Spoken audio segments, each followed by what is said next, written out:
pretty cohesive and playing really well. Yeah, they're growing up. The seniors are doing what seniors should do. The younger guys are learning fast from those seniors. And I think what's really helping that group is just, Coach Twait does a great job with them. And then, a lot of those guys are one-way players. And so, we're able to get with them, get them on the sideline, get them on the huddle iPad, and fix what needs fixing when we come off the field. And I think that's probably, enhanced the learning curve of that group. Yeah, we give a lot of airtime for your skilled players is normal in football, but I think defensively your line is really stout as well. How did you get to a point where you felt that you had the trenches, as an advantage for your team? Well, you look out there and you see a lot of the same faces that you saw a year ago. Yeah. And you can run all the drills you want and lift all the weights you want. But sometimes experience is just the greatest teacher there is. And not only experience in football, but just, you look across there and you see a lot of guys who, were winning championships in other sports, doing other things, being a part of other programs. And so it's just not about growing in this football player. It's just like they got to grow as competitors. They got to grow as how they prepare for everything. And so when the next football season comes around, hopefully, and what we're seeing here is this group of kids is the benefactor of having other great programs. They're able to show up, we're preaching the same thing we're preaching, so we're able to just continue to tighten the wrench and tighten the wrench and tighten the wrench and go further and further and further. You've not had a game that's been a doubt. Does that worry you a bit because West Delaware may be that team that pushes you into some uncomfortable spots in the game? We haven't had a ton of situations where it's been uncomfortable, but I felt last week with Webster City, we definitely didn't get off to a fast start, by any means, and they scored before half, and I thought we went down the field with our 2-minute offense at the end of the first half. We answered their quick score with a quick score, and so that showed us maybe a little bit that our kids, they got punched in the mouth, they're ready to go back out. But you're right, we haven't had a 0-0 halftime game or had to come from 2 scores down or anything like that yet.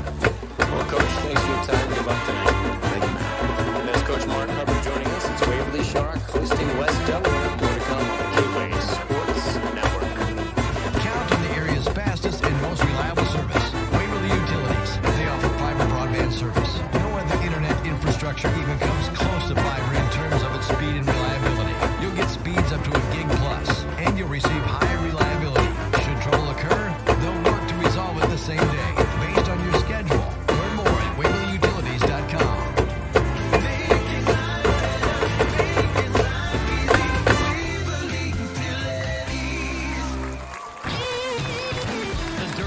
American Bar and Grill in Waverly is the place to bring your friends and stay a while. With pizza, sandwiches, the Cedar Valley's best burgers, wraps, and amazing salads, the Dirty Dog has something for everyone. Stop in to watch the game or just grab a cold beer or your favorite drink and enjoy the great atmosphere with state-of-the-art TVs and sound system. The Dirty Dog American Bar and Grill in Waverly. Real food for real people.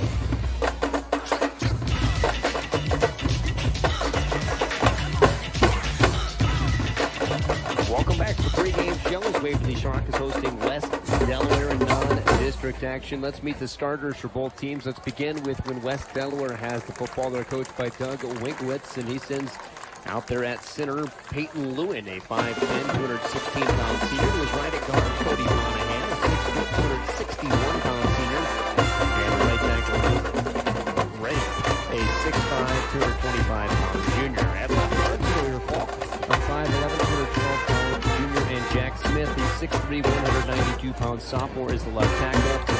At tight end, Luke Curley, a 6'4", 267-pound senior. He'll also be split out as receiver. Also receiving Connor Fink, a 5'8", 171-pound senior. Jackson Waller, a 6'4", 207-pound senior. And Will Ward, a 5'11", 197-pound senior. Getting the start tonight at tailback after Bolter's injury was Logan Hayton, 5'10", 174 pounds, and he's a junior. And the quarterback that Coach Hubbard talks so glowingly about is Kyle Cole, the 6'1", 174-pound senior. The Go Hawks running 4-3 defense on On the line in the interior, Marshall Armstrong, a 6'4", 250-pound senior, and Jake Walker, a 6'2", 220-pound junior. On the outside of the line, at end, 6'3", 225-pound senior, Lane McDonald, who has the cast off of his hand today, so he's got the 2 hands to play. And McCray Haggerty, a 6'4", 205-pound junior. Now linebacker in the middle, Mason Newsom, a 6'3", 210-pound junior. On the outside, Simon Ott, 5'11", 190-pound junior, and Tyler Geyer, a 5'11", 180-pound junior. At cornerback, Mikey Santayama, a 6', 180-pound senior, and Jack Wilson, a 5'9", 150-pound junior. And the safeties, again, you see a lot of different guys in these positions. But Ryan Volkers, 5'9", 165-pound senior, and Austin Dewey, a 5'10", 170-pound senior. Now for the starters, when the Go Hawks have the football, they're coached by Mark Hubbard, assisted by Casey Chaplin, Austin Cole, Jim England, John Hubbard, Paul Hubbard, Jason Leonard, Mark Schipper, John Serrata, Jared Stack, Chuck Steckelberg, Lucas Stenhood, Jared Tucker, and Cal Twait. Listed out this group of young men. At center, Cale Miller, the 5'11", 240-pound sophomore. The Hutz brothers are on his right at guard. Caden Hutz, a 6'1", 225-pound sophomore, and at right tackle, Cole Hutz, a 6'3", 235-pound senior. On the left side of the line at guard, Caden Bibler, a 5'10", 195-pound senior, and Jacob Bartholomew, a 6'2", 230-pound senior left tackle. At tight end, Will Sosby, a 6'1", 195-pound junior. Wide receivers, Kaiser Luck, a 6'2", 180-pound senior. At wingback, Ryan Fulford, a 5'9", 165-pound senior. Stockdale, Hott, and Walker also in that spot. Asa Newsom's tailback, he's 6 foot 3 inches, 210 pounds, a junior. Fullback, McCray Haggerty, a 6 foot, 205-pound junior. And the quarterback, Brandon Alperson, a 6 foot 3 inch, 180-pound senior. West Delaware, they run a 3-4 defense with his hand on the ground at the middle. Luke Curley, a 6'4", 267-pound senior nose guard. Cody Monahan also on the line, a 6 foot, 261-pound senior, and Peyton Lewin, a 5'10", 216-pound senior. On the outside of that linebacker, Logan Payton, a 5 foot 10 inch, 174-pound junior, and Jaden Payton, a 5'10", 183-pound senior. The middle linebackers are Jack Smith, a 6'3", 192-pound sophomore, and Isaac Beckheather, a 5'11", 187-pound senior. At quarterback, Blake Engel, a 5'10", 151-pound senior. Connor Funk, a 5'8", 171-pound senior. And the safeties are strong safety Rob Lockey, a 6 foot, 175-pound senior, and Lucas Meyer, a 6 foot, 170-pound seniors. The referees, the officials tonight, the referee Eric Steinberg from Atkins. Umpire Mike Vasky from Cedar Rapids. Kevin Mosier from Atkins is a linesman. Line judge Charlie Plath of Amana, and the back judge is Bill Connolly of Marion. Those are the starters and your officials. We're going to take a break, come back, and have the kickoff and the anthem coming up around the corner as well. It's Waverly Shell Rock football hosting West Delaware in a big, big game on the K-Way Sports Network. Hi, this is Noel. Nothing can be as important as keeping your home properly heated this winter. And if your LP gas fan is Dillaboo Oil, you're assured that running out of LP will never be a problem. Dillaboo Oil is there when you need them 24 hours a day for all your LP and fuel oil needs. Call the professionals at Dillaboo Oil at 319-352-3437 or stop in and visit with them at 600 West Bremer Avenue, Waverly. For home heating fuels, it's Dillaboo Oil in Waverly. For the last 45 years, New Hampton Red Power has been helping farmers feed the world with new and used Case IH equipment and the expert service to keep it running. Our team of service professionals is factory trained to diagnose your problem and fix it with the right part the first time to make sure your equipment is ready to work as hard as you are. New Hampton Red Power even offers monthly service plans that fit any size operation, so you can rest easy knowing your equipment is in good hands. You won't have any unexpected expenses. Join the Red Power team at New Hampton Red Power today.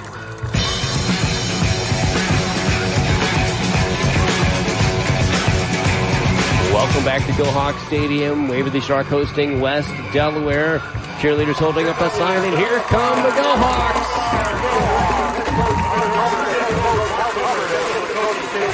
Well, the Go Hawks are in their all-black uniforms tonight. Black jerseys, black pants, white lettering and numberings, and some gold stripes on their shoulders.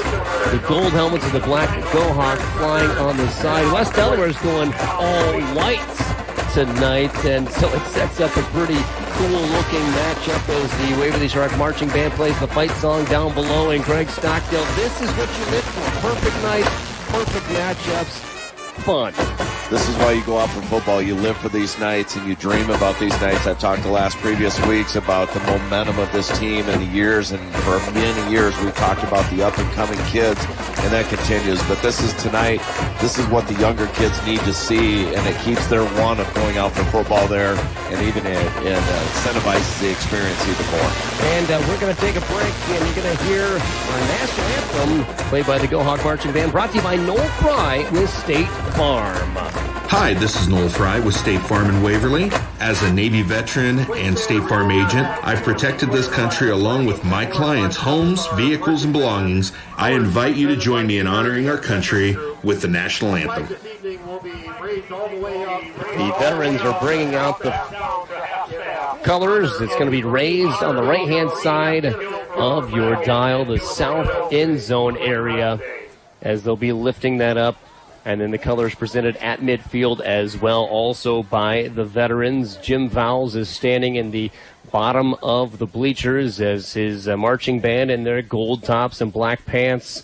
And their caps on as well, looking sharp down there and ready to sound sharp as well. Let's take a listen to our national anthem brought to you by Noel Fry with State Farm.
Done. We're going to take a break, come back with a coin toss and the kickoff. It's Waverly Shellrock hosting West Delaware. Pregame almost done. The game about ready to start on the K-Way Sports Network.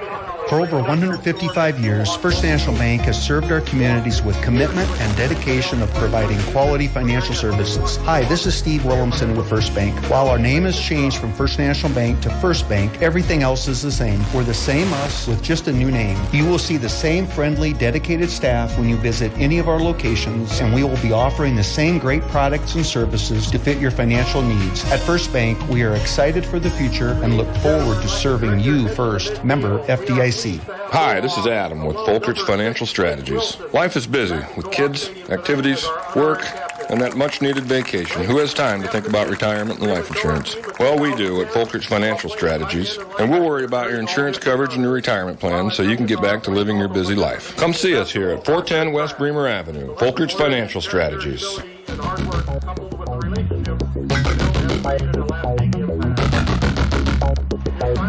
Welcome back. The captains are heading down to midfield. The Go Hawks in their all blacks, West Delaware in their all whites. And Blake Wilson is the honorary captain. Hard to believe it was 11 years ago that he was playing football as a Waverly Shellrock Go Hawk. Time flies, and it goes really, really fast as the coin toss results have West Delaware winning the toss. They elect to receive the football.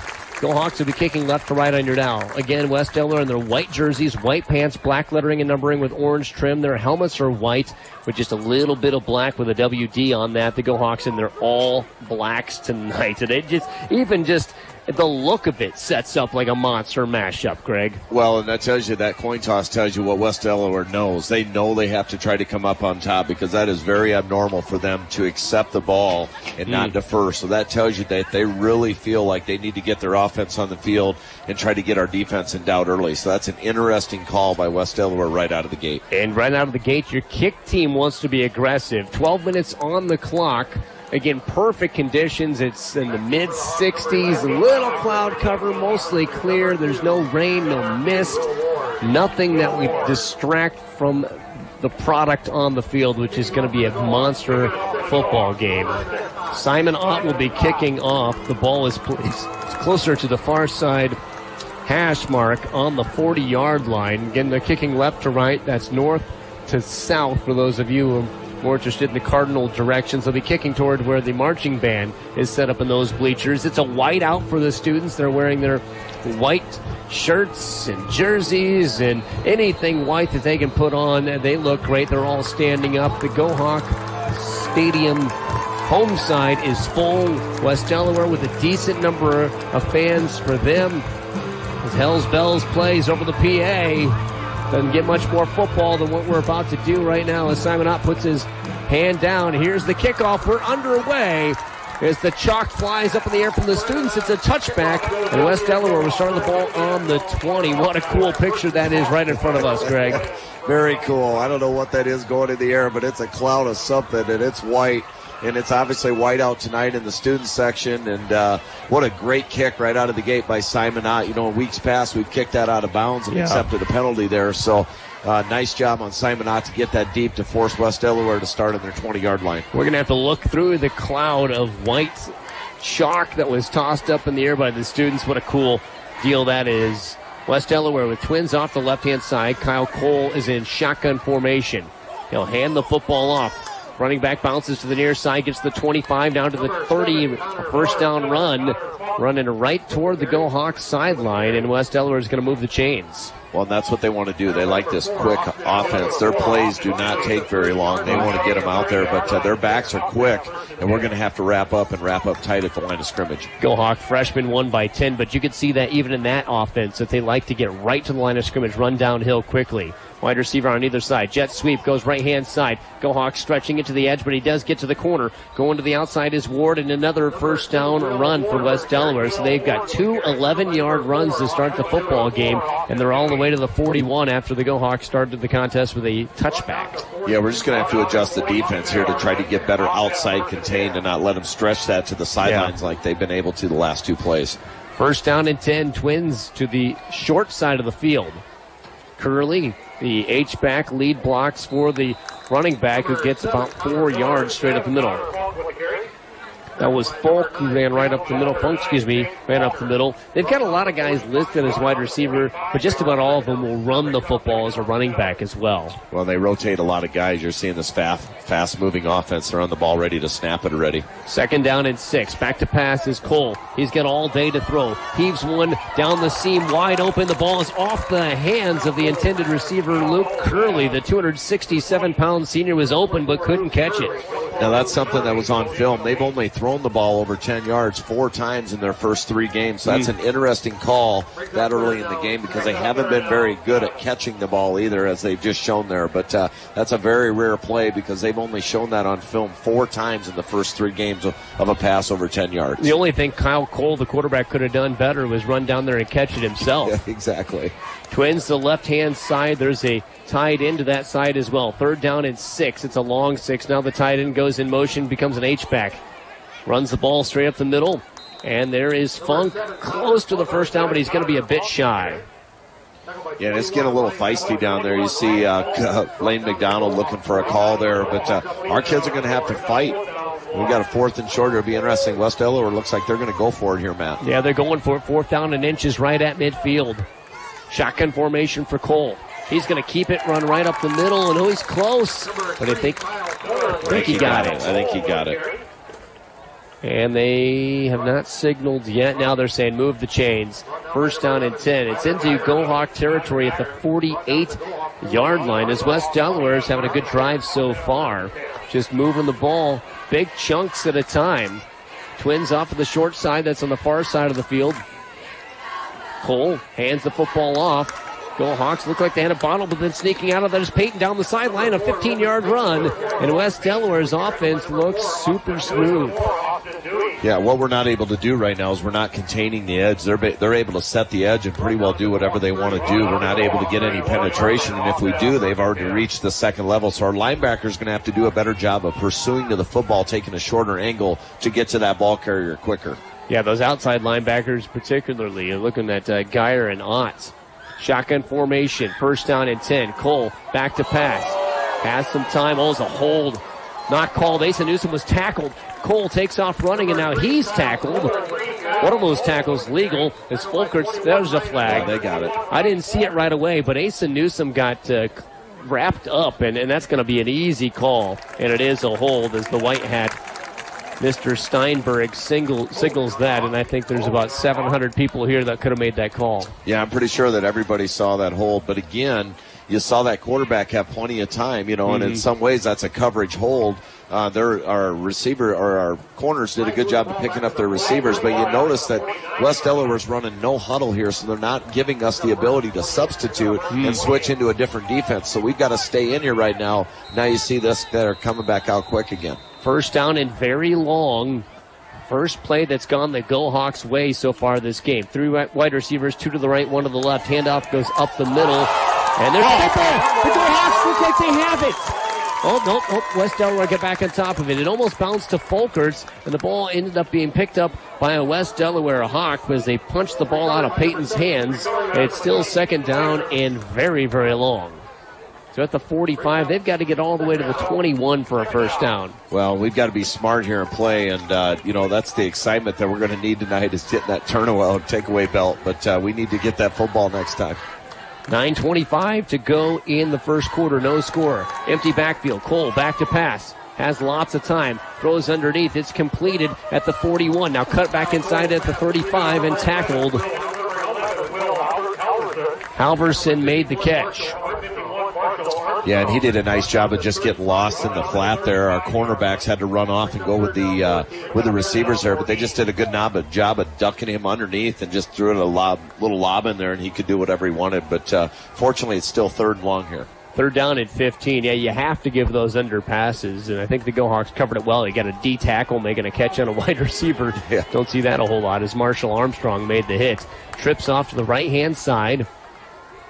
A lot of distance between each one of those wideouts. Back to pass is Cole. He has to get rid of it quickly, and that one is overthrown. Great blitz, and the ball goes over the head of Will Ward. And you see, that's what we needed there. Asa Newsom and McCray Haggerty came screaming in there, gave that quarterback no time to think, gave those routes no time to emerge, brings up a 4th and long, and I would expect we'd see a punt here, but really, Matt, it looks like they're going to go for it. I think you go for it here just because if you punt and end up with a touchback, you've gained 15 yards. Boy, but you give us the ball on the 35-yard line if you botch this. Yeah, I think it's just one of those tweener distances. Shotgun formation. Wide receiver on either side now. Empty backfield. Cole gets the snap. There's a hold. Asa Newsom sacks him anyway on the other side of the 50, and the Go Hawks will take over on enemy territory at the 48-yard line after a big sack by Asa. I tell you what, Asa gets credit there, but that's the likes of Jake Walker and Simon Ott. They came through there like bullets, and nothing was going to stop him. And that quarterback had to come out of his stance right away, react to it, and there was just nowhere to go for him. Turnover on downs in a game brought to you by Even Quality Works, Dirty Dog, American Bar and Grill, Waverly Family Dentistry, Waverly Utilities, Kriegerado, Denver Insurance Agency, Edward Jones, Garrett Akins, and Jeff Ryan Seed Company. The Go Hawks have the ball with 8:29 to go in a scoreless first quarter on that rolling forward scoreboard. Wing T formation. Handoff goes to Asa, and he's hit right away. No room to rumble there for the big fella as Jaden Payton brought him down. Well, this will be interesting having such good field position. Our best defense tonight is to keep our offense on the field, to be real honest with you, and our offense is pretty explosive the way it is. So in West Delaware's defense, their best game is going to be to keep our offense off the field. So this is going to be a battle, and it'll be interesting to see how we do here. Wing T again. Folkertson at the wing. Handoff goes to Newsom, and he once again has nothing to work with. It's going to be 3rd down and 10, and once again it was Peyton bringing him down.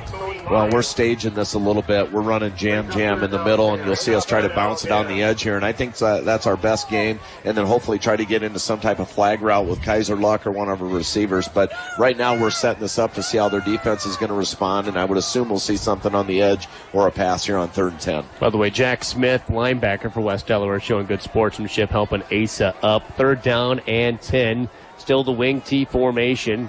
The wings spread out a little further. Halverson hands the football off. Newsom runs that side. This time he's got some room, gets to the 41, but it's going to be 4th down for the Go Hawks, and I think they might punt here, but they're kind of in that tweener distance. I think you got to go for it here, Matt, to keep the momentum, and they're going to do that. They've got Jack Wilson come out there. We might see a jet sweep here, try to get Jack on the edge. We might see a little screen pass over the middle. Right now you only need about 4th and 4 yards, so you really don't need much. But right now I don't think the middle's your answer. 6:45 to go in the first quarter. No score between the Hawks and the Go Hawks. Waverly Shellrock with the football, and they're all blacks. 3 wide receiver set, shotgun formation. Halverson throws outside. It's just too quick to him as he had a good throw. Went right to Lane McDonald. Lane was out of his break as the ball was already in the air. He just never saw it. Yeah, Lane just wasn't used to that ball coming in there, and actually it was a great pass. I think Halverson was hoping that Lane could get turned around, and that's all we really needed was those 4 short yards, but unfortunately it just came in there too fast, and Lane wasn't able to get his head around. Both teams turned the ball over on downs on their first possession. The flag, by the way, is at half-staff in honor of the young man from southwest Iowa that was killed in that suicide bombing in Afghanistan. His funeral was today. Handoff up the middle, and the Go Hawks knock it away. Great job as Funk had nowhere to go. That just was everything stuffed by the Go Hawks in a loss of about a half yard. Yeah, but again, good penetration there. And anytime we take that quarterback out of his rhythm, you can tell that it really jams these guys. But we really got to do a better job of covering their receivers. You're starting to see some of those guys get open, and I feel like they're setting something up here coming up here in the next play. Twins on the left-hand side, shotgun formation, second down and a little more than 10. Keeper by Cole. He'll run left-hand side, and he's not going to get anywhere. He sticks his head right into a Go Hawk, and a good solid tackle by Geyer, who took the punishment and wrapped him up. Yeah, Geyer did a great job of pursuing down the line of scrimmage. He did a great job of reading that ball and came screaming right down in his lane. Didn't come up too deep and was able to pursue right down the line of scrimmage and really give him no gain. 3rd down and 10 to go with 5:40 left in this scoreless first quarter. Matt Ray, Greg Stockdale here with you on K-Way Country, AM 1470, FM 96.3, KWayRadio.com, our free mobile app, or maybe even streaming on your YouTube. Twins off to the right. Shotgun formation. Cole, play action. Looks to his right, throws to his right, Curley catches, and he's got a first down. Wow, they missed that. Geyer just got cheap shotted. They didn't miss it. The flag is down. Oh, and he's out. He's down, too. That was a dirty hit by that West Delaware offensive player. Will Ward got him in the back, and Geyer looks like he's going to be okay, but I think he took a thumping. It might not even be blocking the back. It may be hitting a defenseless player. That's how dirty that shot was. That was a dirty play right there, Matt. Will Sosby will come in as the official will make the signal, and this is definitely going against West Delaware. Or targeting even. So they're going to go back by 15 yards, I think. Because, it was a big hit on a guy right in the back. Yeah, that stuff disgusts me. I mean, that's why we have rules. There's just no reason for that kind of play. And that's unfortunate for Tyler Geyer. And you can see our coaching staff's pretty upset. But, it was a blindside hit. Yeah, blindside hit is what they call there. And so that's a 15-yarder from the spot of the foul. Makes it 3rd down and 15 to go. They had a first down without that. I don't think Geyer stops him from getting a first if he's not clocked on a blindside hit. 3rd down and 15. Shotgun formation for senior quarterback Kyle Cole with 2 guys off to his left. They got timeout going for the Go Hawks. Let's take a timeout as well. 5:16 to go in the first quarter. No score yet on the K-Way Sports Network. Dale Service Auto Repair and Towing in Waverly is who to call for your full range of automotive services to keep your car running smoothly. Dale Service offers quick oil changes, full mechanic services, including custom exhaust, tune-ups, brakes, alignments, suspension service, air conditioning service, and more.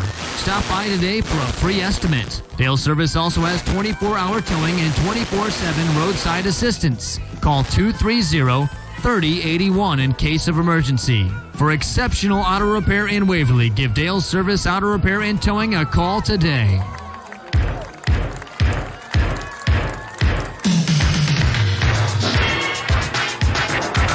3rd down and 17 with 5:16 to go in the first quarter. No score. West Delaware has the ball on their own 34-yard line. Tyler Geyer's being worked on the trainer's table by Destry Spersloggy with his dad, who's also a physical trainer, right next to him after he took that blind side hit. We're hoping it's not too bad because, as you said off here, he's been playing so well. He's sitting up right now. That's a good sign. It really is. They're just checking him out. Looks like maybe it's his knee. Good thing it's not his head. You think concussion there, but...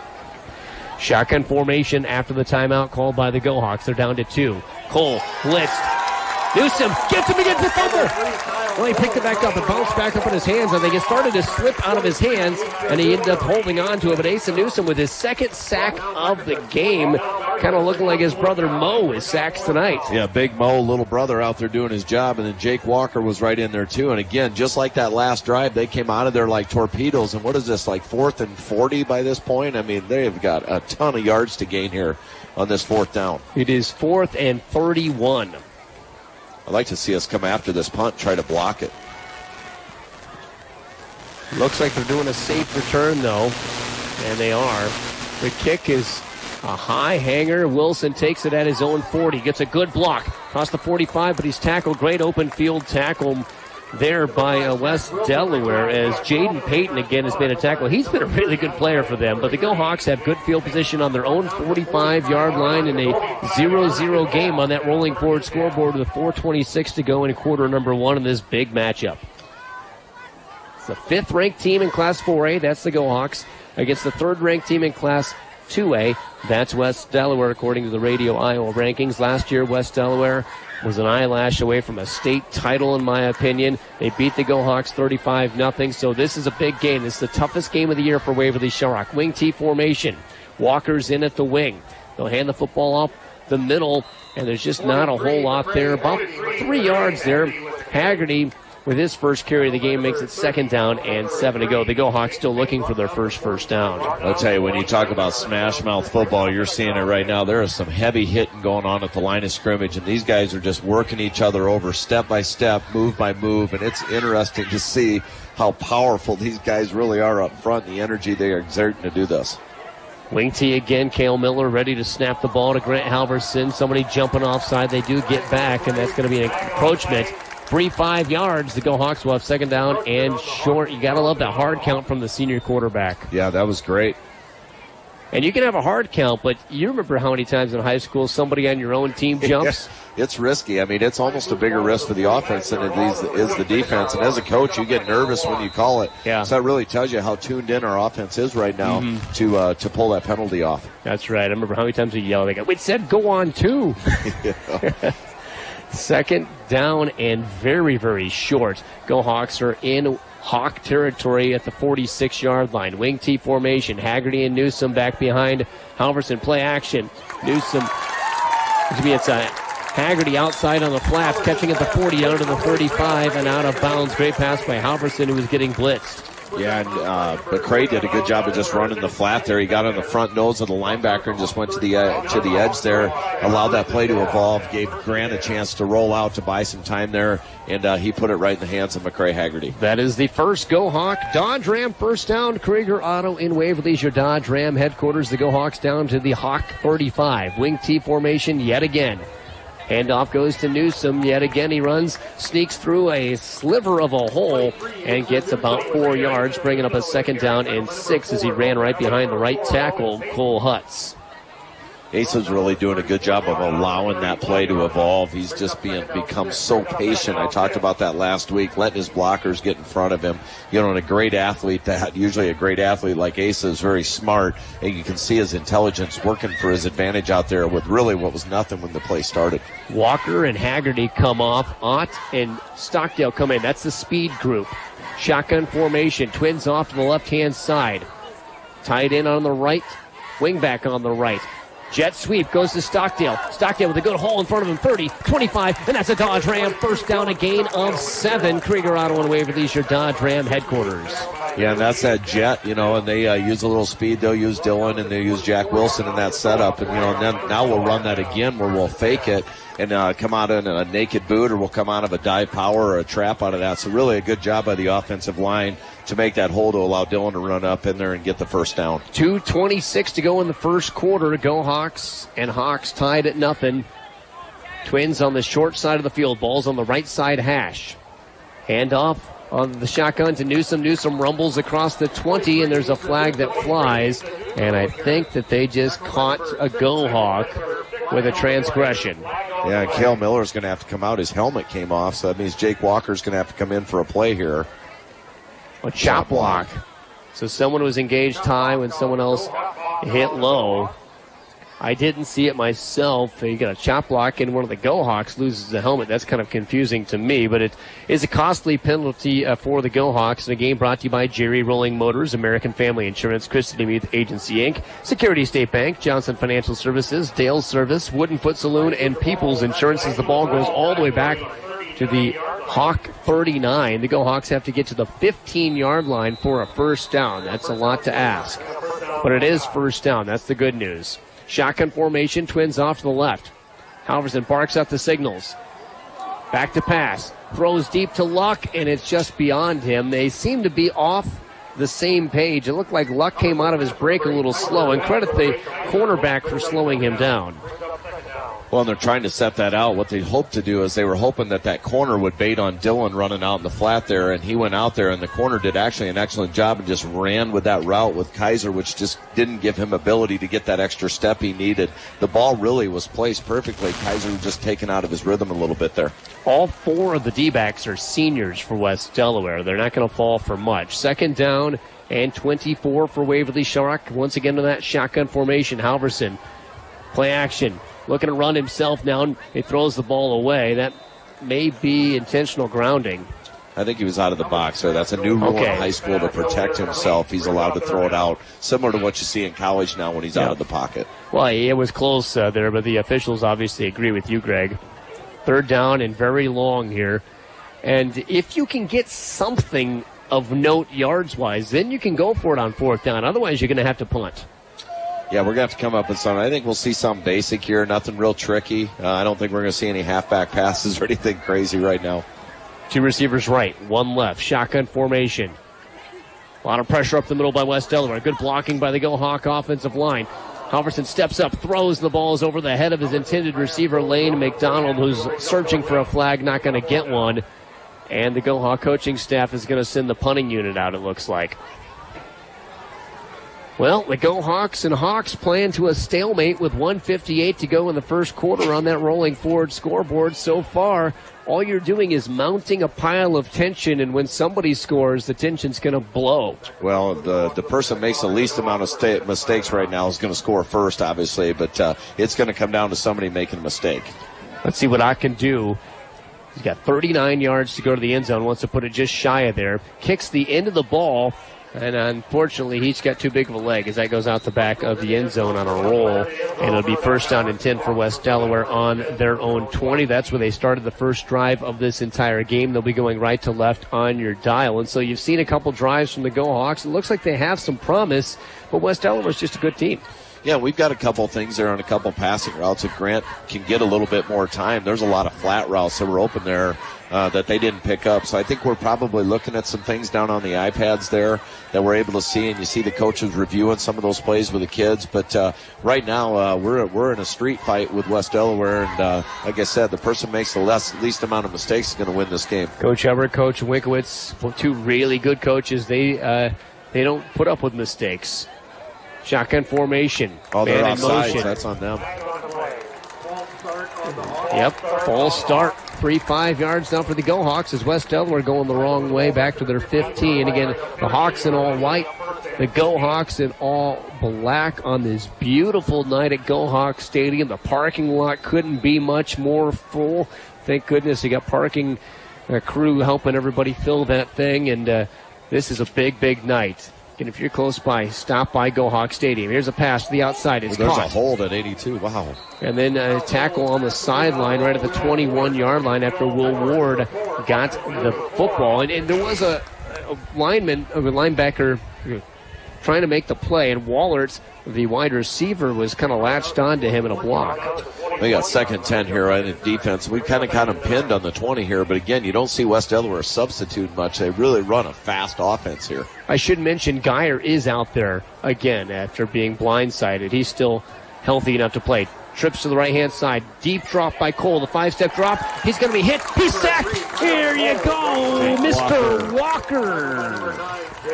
What a great job he did. He made that look so easy. He came blasting through there and just single leg takedown, and there was nowhere for that guy to go. What a great play. What a great scene to see number 9, Jake Walker, back out on the field after that injury with that knee earlier this season. Yeah, last week was his first game of the year, and he's putting his fingerprints on this football team. A wide receiver on either side. 3rd down and 16. West Delaware running with the quarterback. He's gobbled up by Go Hawks. McCray, Haggerty, Simon Ott in there on the tackle.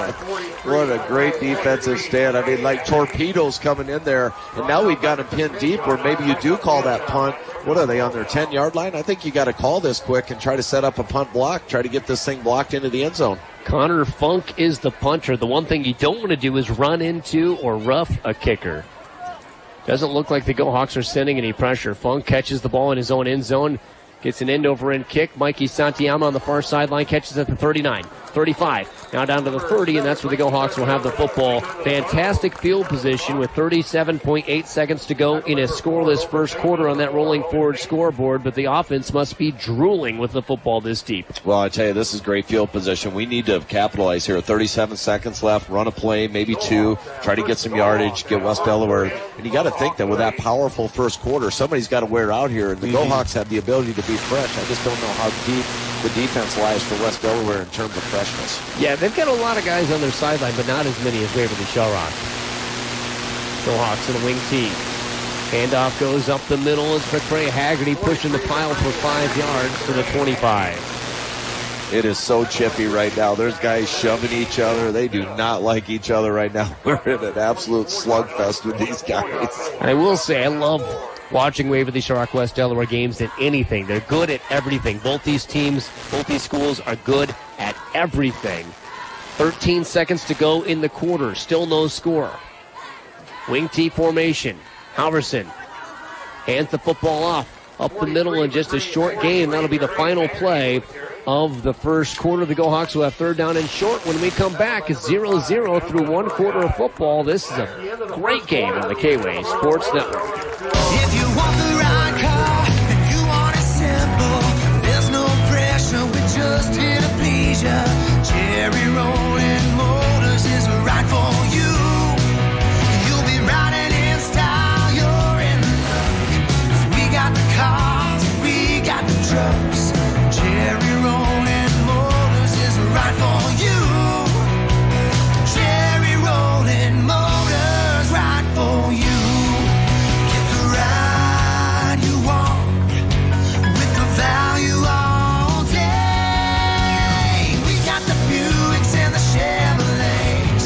We're here to serve you in so many ways. Cherry Rolling Motors is right for you. Cherry Rolling Motors, right for you. Cherry Rolling Motors, right for you. You're listening to the K-Way Sports Network, K-Way Country, AM 1470, and the new FM 96.3.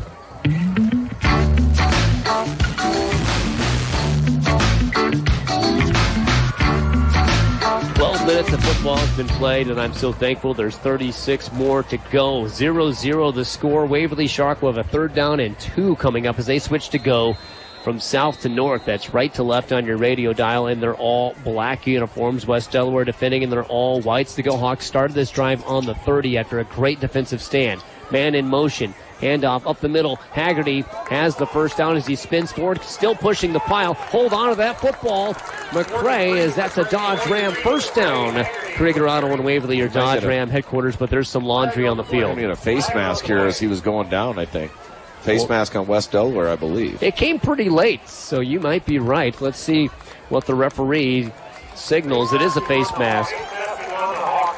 Well, the Go Hawks are getting things going their way as that face mask will take us into the New Hampton Red Power Red Zone. Your Case IH dealer that will help you score is Red Power in New Hampton as the ball walked all the way up to the 13-yard line, So the Go Hawks down to the 13, looking in. They're in the New Hampton Red Power Red Zone. Nobody's scored yet, but when somebody crosses that goal line, especially if they're in black and gold, this place will go bananas. Big student section down below us. Lots of community members down in the stands as well.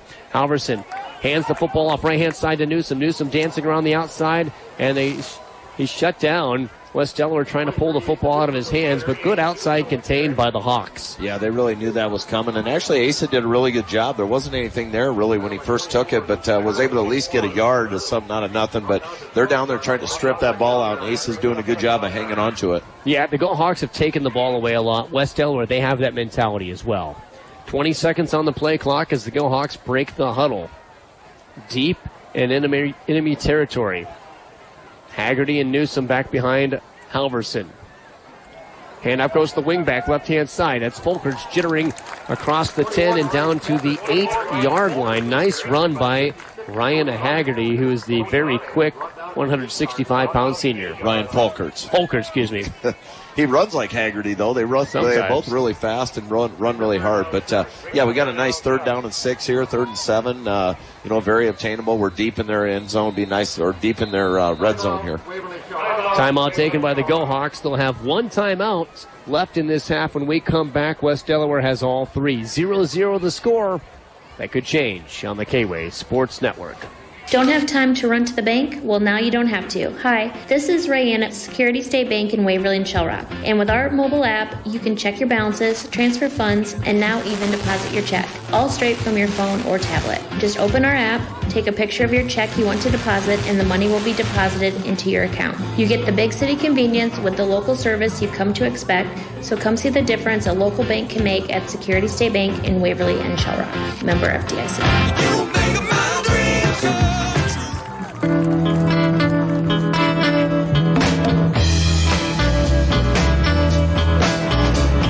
There's no score on the rolling forward scoreboard yet. 3rd down and 6 for the Go Hawks on Hawk 8-yard line. And a game brought to you by Folkers Financial Services, Waverly Box and Pallet, Waverly Pizza Ranch, Northwestern Mutual, Mark Hubbard, Rolling Forward, Cedar Valley ENT Clinics, Waverly Health Center, and Dillaboo Oil Company. If the Go Hawks don't get a first here, they have Simon Ott, who can put up 3 points and break this tie, but obviously this is a really big play in this really big game. Yeah, you got big guys out there try to set a fade to the corner or something like that, try to hit something to the pylon. Wing T formation. Luck is in at wide receiver. Folkers goes in motion. Handoff left-hand side to Haggerty inside the 5. He's pushing the pile. Still pushing the pile. First down. For sure got the first down. Yes, he did. It's going to be 1st down and goal inside the 1-yard line as McCray Haggerty has been to the leg sled. What a special kid he is. He runs so low to the ground and with so much power and force. He's just so hard to bring down, and then when he does get stopped, he just keeps moving his feet and twisting around. He's really hard to bring down, but a nice run by McCray Haggerty there. A lot of ways you can score from here. 1st down and goal from the 1 for the Go Hawks. A sneak, he jumps over the pile, he's in! Grant Halverson hops the pile and breaks the 0-0 tie. 1-yard run by Halverson as he did a good job of just leaping over his buddies with 10:22 to go in the first half. And a PAT coming up, and every point after is going to be big because I think this thing's going to come down to the details, Greg. It really is. It's going to come down to the least amount of mistakes. Simon Ott will try the point after. The Go Hawks had a 30-yard drive. The kick is up, and it is no good. 6-0. Go Hawks, though, with the lead. We'll be back after this. You're listening to the K-Way Sports Network.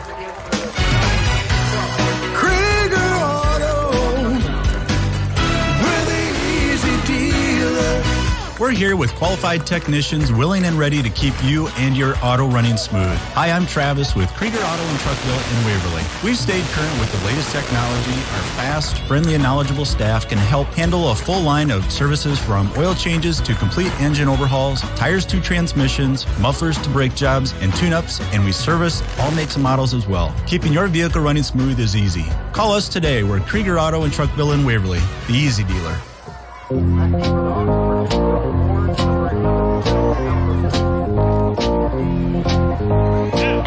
Hawks are about ready to kick the ball off. They had a 1-yard QB sneak for a touchdown. Simon Ott, who was doing the kickoffs, ran off and then was stretching his right leg. He missed a PAT. Let's hope that his leg's okay. Mohan came in to kick for him, and then Simon stretched it and said, "No, I'm good to go, coach." Let's see what happens here. He had a touchback the last time he put his foot on the ball on a kickoff. Well, looks like he's just got a tight hamstring the way he's stretching, or a tight calf, and you can tell it's really giving him some pain. But nonetheless, he's out there. He's going to try to kick this off. Waverly Shell Rock with a 30-yard drive, and that just goes to show you the defense set up the offense, and that's what you want in as a football team. You want all three phases of the game to contribute, and that's what's happened so far for the Go Hawks. Let's see if the special teams can get a good play here. Simon Ott with the kick, taken at the 3-yard line on the near hand side. Go Hawk kick coverage looks pretty good. Leaping over the top of that coverage, though, and getting all the way to the 30-yard line is the return man. Great flag return. Down. We got a flag. Blocking the back, maybe. It was Will Halverson. Came from the side judge over here. Let's see what that flag is. By the way, at halftime on our sister station, Y99.3, you're right, is a block in the back. Good call there, Greg. But at halftime, it's Denver 13, Applington Parkersburg nothing over on Y99.3. That's a big penalty right there, Matt. That's going to pin them deep in their end zone. A 15-yard penalty. It's going to put them on like the 10, 11-yard line maybe. The 11 is correct. But yeah, you're right. That is a monster penalty. And the Go Hawks special teams did contribute with a little help from the West Delaware special team shooting themselves in the foot. The Go Hawk defense looked impenetrable last time out. Trips to the right-hand side. Shotgun formation. Curley, the H-back in motion. They'll hand the football off up the middle, and there's nothing going. The Go Hawks stuff it. Looked like they fumbled the ball there, Matt. The exchange was not good. And all of a sudden, West Delaware, who looked crisp as all get out on their first drive, does not look anything close to crisp. Well, our defensive line's getting penetration right now with them linebackers coming in, sailing like that. So we got a lot of momentum here right now. Trips again. Shotgun formation. 2nd down and 14. Cole looking to run.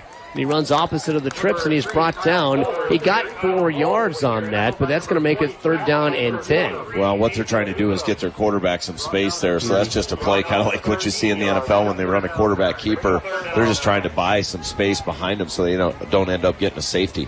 Asa Newsom had the tackle on the play. 3rd down and 10 to go with 9:22 left in the first half. The Go Hawks lead 6-0. West Delaware's pinned on their own end, needing a first down badly. Cole rolls to his right, throws to his right, completes it to Curley. Curley's hit hard and hit out of bounds right at the 22-yard line. That's a 1st down and 10.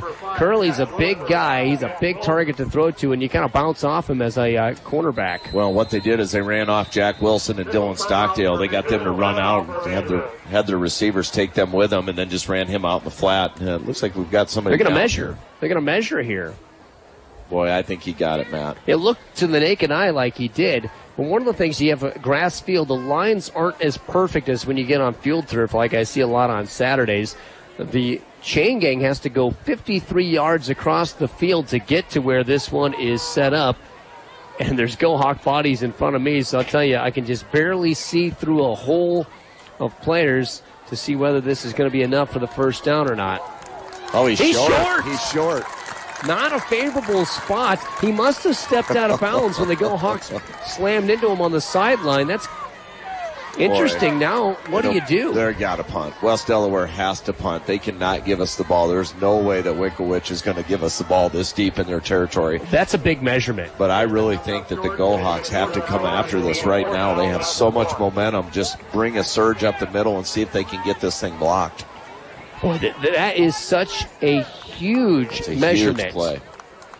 The difference, you talk about a game of inches. You get another inch, an easy first down. This drive continues. And now you got the punting unit out there, but you also got to be cognizant of a possible fake. I don't know if I'd fake it here, but I would assume they're going to punt this thing either. It looks like we're going to come after this thing, too. They're on their own 22-yard line.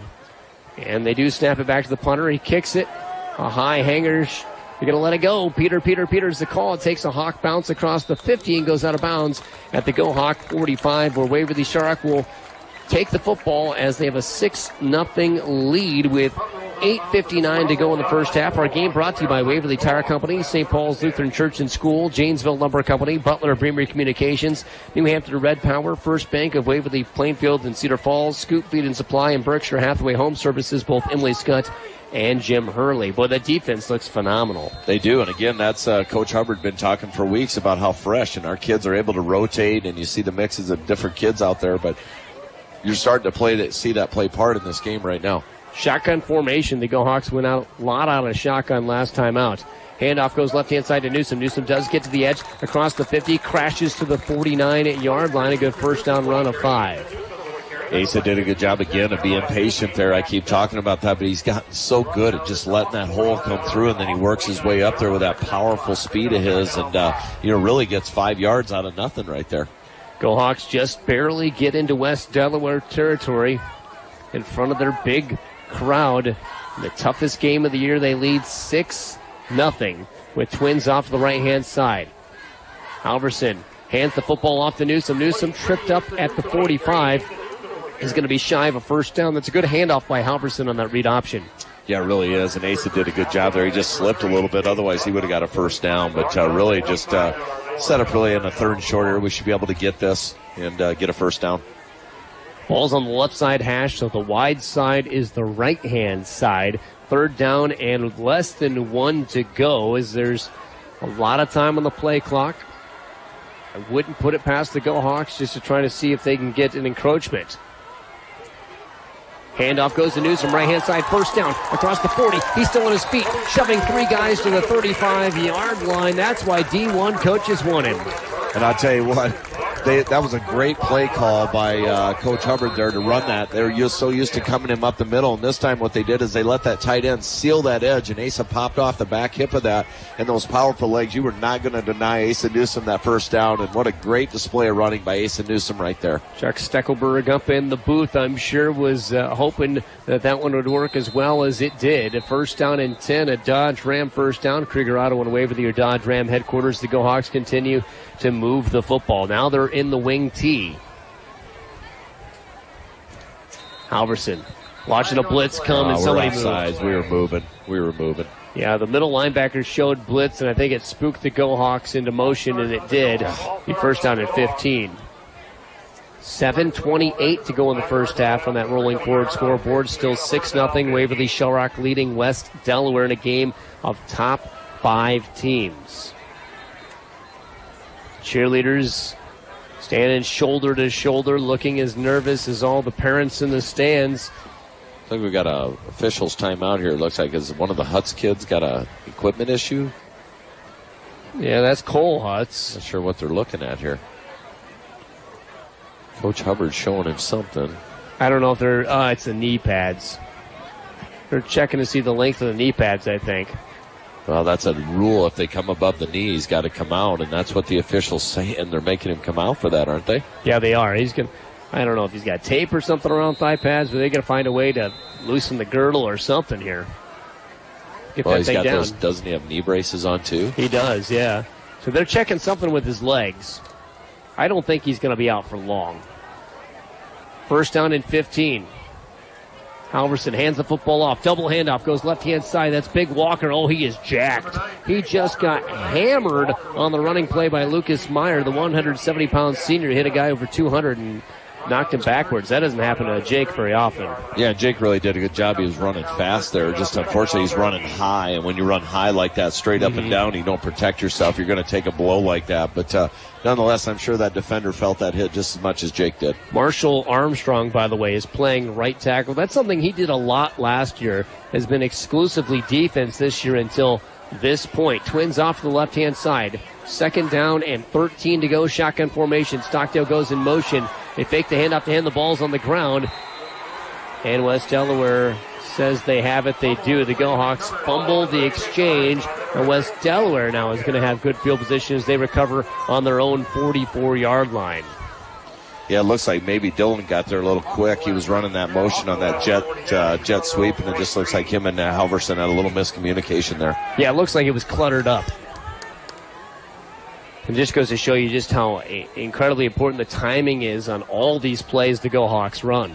Well, that's the risk you take with that jet sweep when you're running your back in front of your quarterback. You know, they're trying to time that just perfectly so you can't find the ball, and that's just the risk you take on that jet sweep. Go Hawks' theme is ring the bell, the victory bell. Well, now the defense has to answer the bell. They've done it time and time again tonight. Can they do it another time? Wide receiver on either side. Pistol formation. Cole hands the football off. There's a lot of running room up the middle. There's a first down run by Logan Payton. He got 11 yards straight up the Go Hawk gut. Well, Tyler Geyer had a shoelace tackle there. That thing's going to the end zone. He did a really good job of just being able to recover there and pursue back and really tackle him by his shoelace, or West Delaware scores on that play. West Delaware gets into Go Hawk territory at the Waverly Shellrock 46. It's 6-0 Waverly Shellrock. Cole hands the ball off straight up the middle and continues to push the pile, does the front line as Logan Payton gets 4 yards, 2nd down and 6 coming up. He's a hard runner, and again, he's filling in for Volker, who got injured, had to have knee surgery on Monday night. Well, we had a little success. You know, we moved McCray to the edge now. Before McCray was over to the nose guard, so maybe that adjustment's given them some ability to run inside here. 2nd down and 6. Handoff right-hand side. Will Ward was faking out everybody. He's going to have a touchdown. Will Ward just busted that one, 41 yards. The Go Hawks were faked out. Everyone was looking left and middle, and there's Will Ward up the right with a 41-yard equalizer. Yeah, that was just a great end-around reverse that they put on there, and they got Jack Wilson to bite. He was coming across the field, so there was just no way for anybody to recover to come back over to this side to run him down. So this field goal here will be interesting, or this extra point. Yeah, I told you the details are going to matter, and the Go Hawks missed their extra point. What will West Delaware do as Funk kicks it straight on through? West Delaware leads 7-6 with 5:44 left to go in the first quarter. You're listening to Go Hawk Football on the K-Way Sports Network. Good luck, Go Hawks, from Johnston Financial Services. Johnston Financial Services at 116 West Bremer Avenue in Waverly. Call them at 352-5938. Securities offered through First Heartland Capital Incorporated, member FINRA SIPC. Johnston Financial Services, LLC, is not affiliated with First Heartland Capital Incorporated. When it comes to investing, start with Johnston Financial Services, LLC.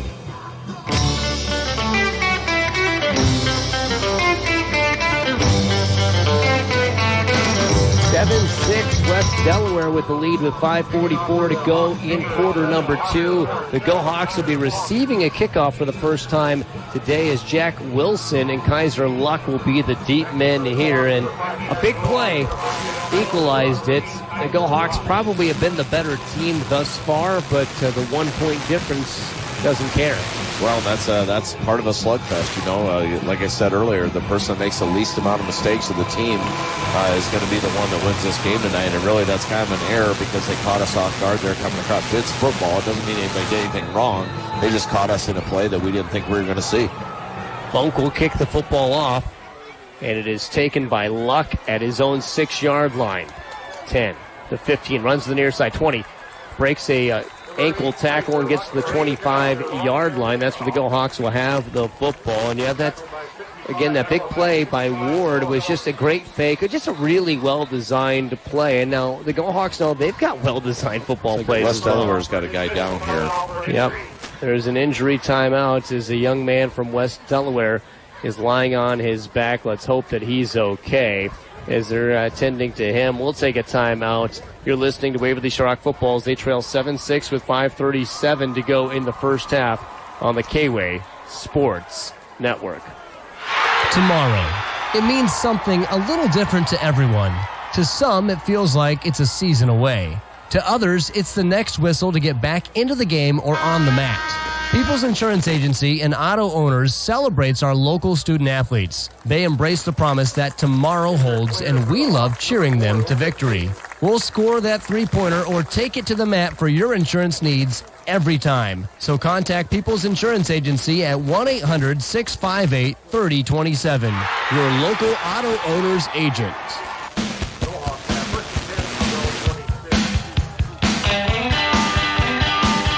Logan Payton was the West Delaware Hawk that they walk off the field. He's their starting running back, by the way.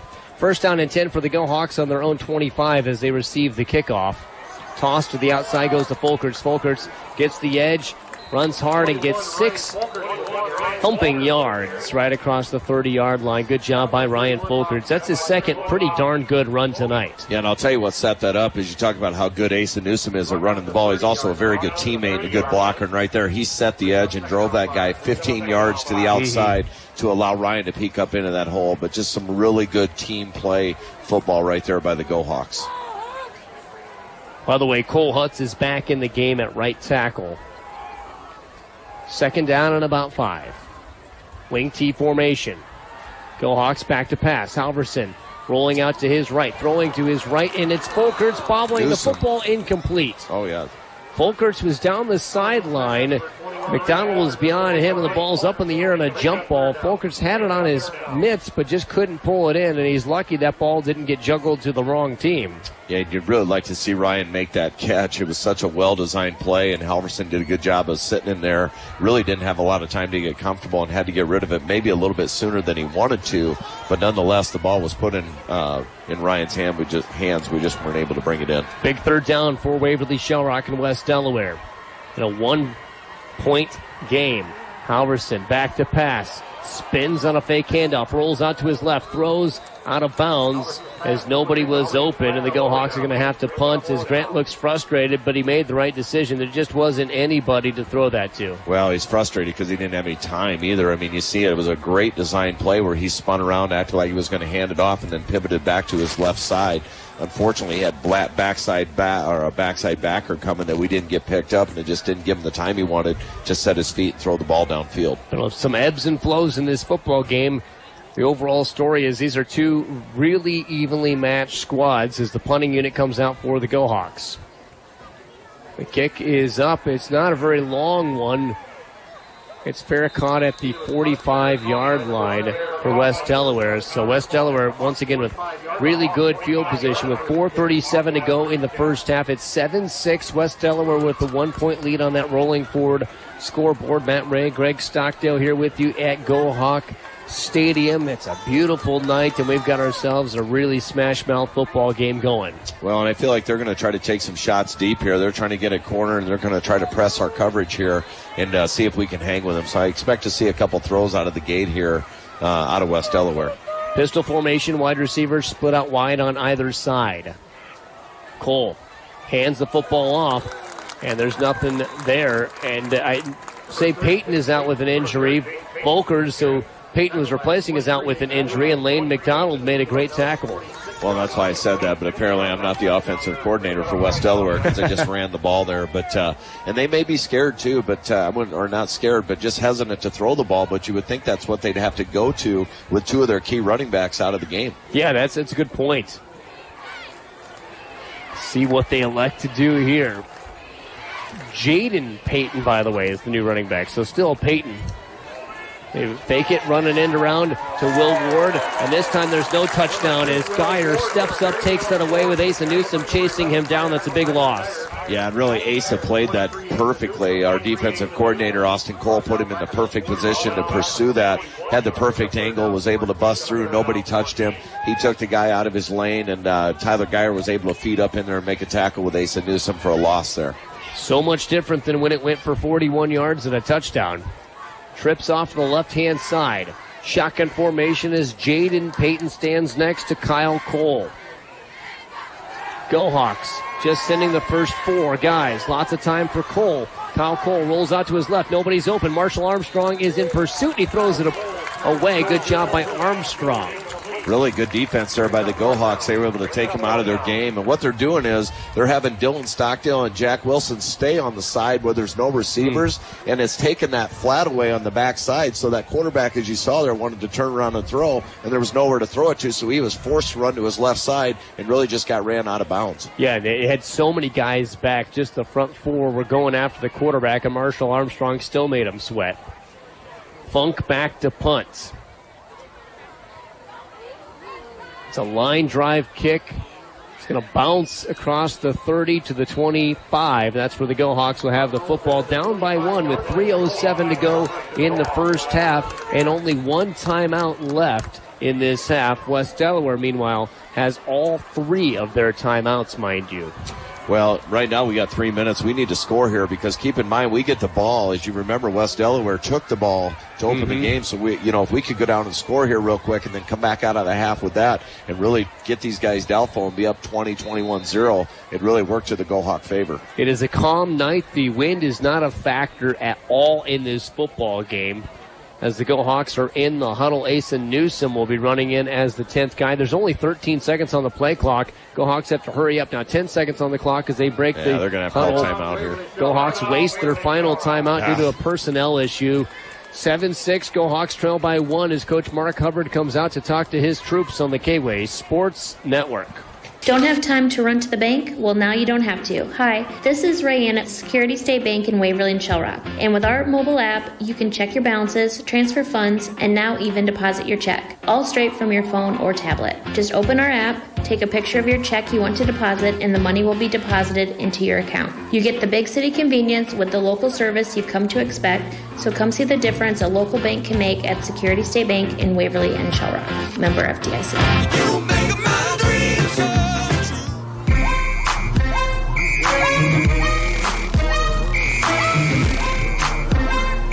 West Delaware 7, Go Hawks 6 with 3:07 to go in the second quarter. Matt Ray, Greg Stockdale with you. The Go Hawks burned their final timeout. They only had 10 guys on the field. Asa Newsom started to sprint on to be the 11th guy. There just wasn't enough time.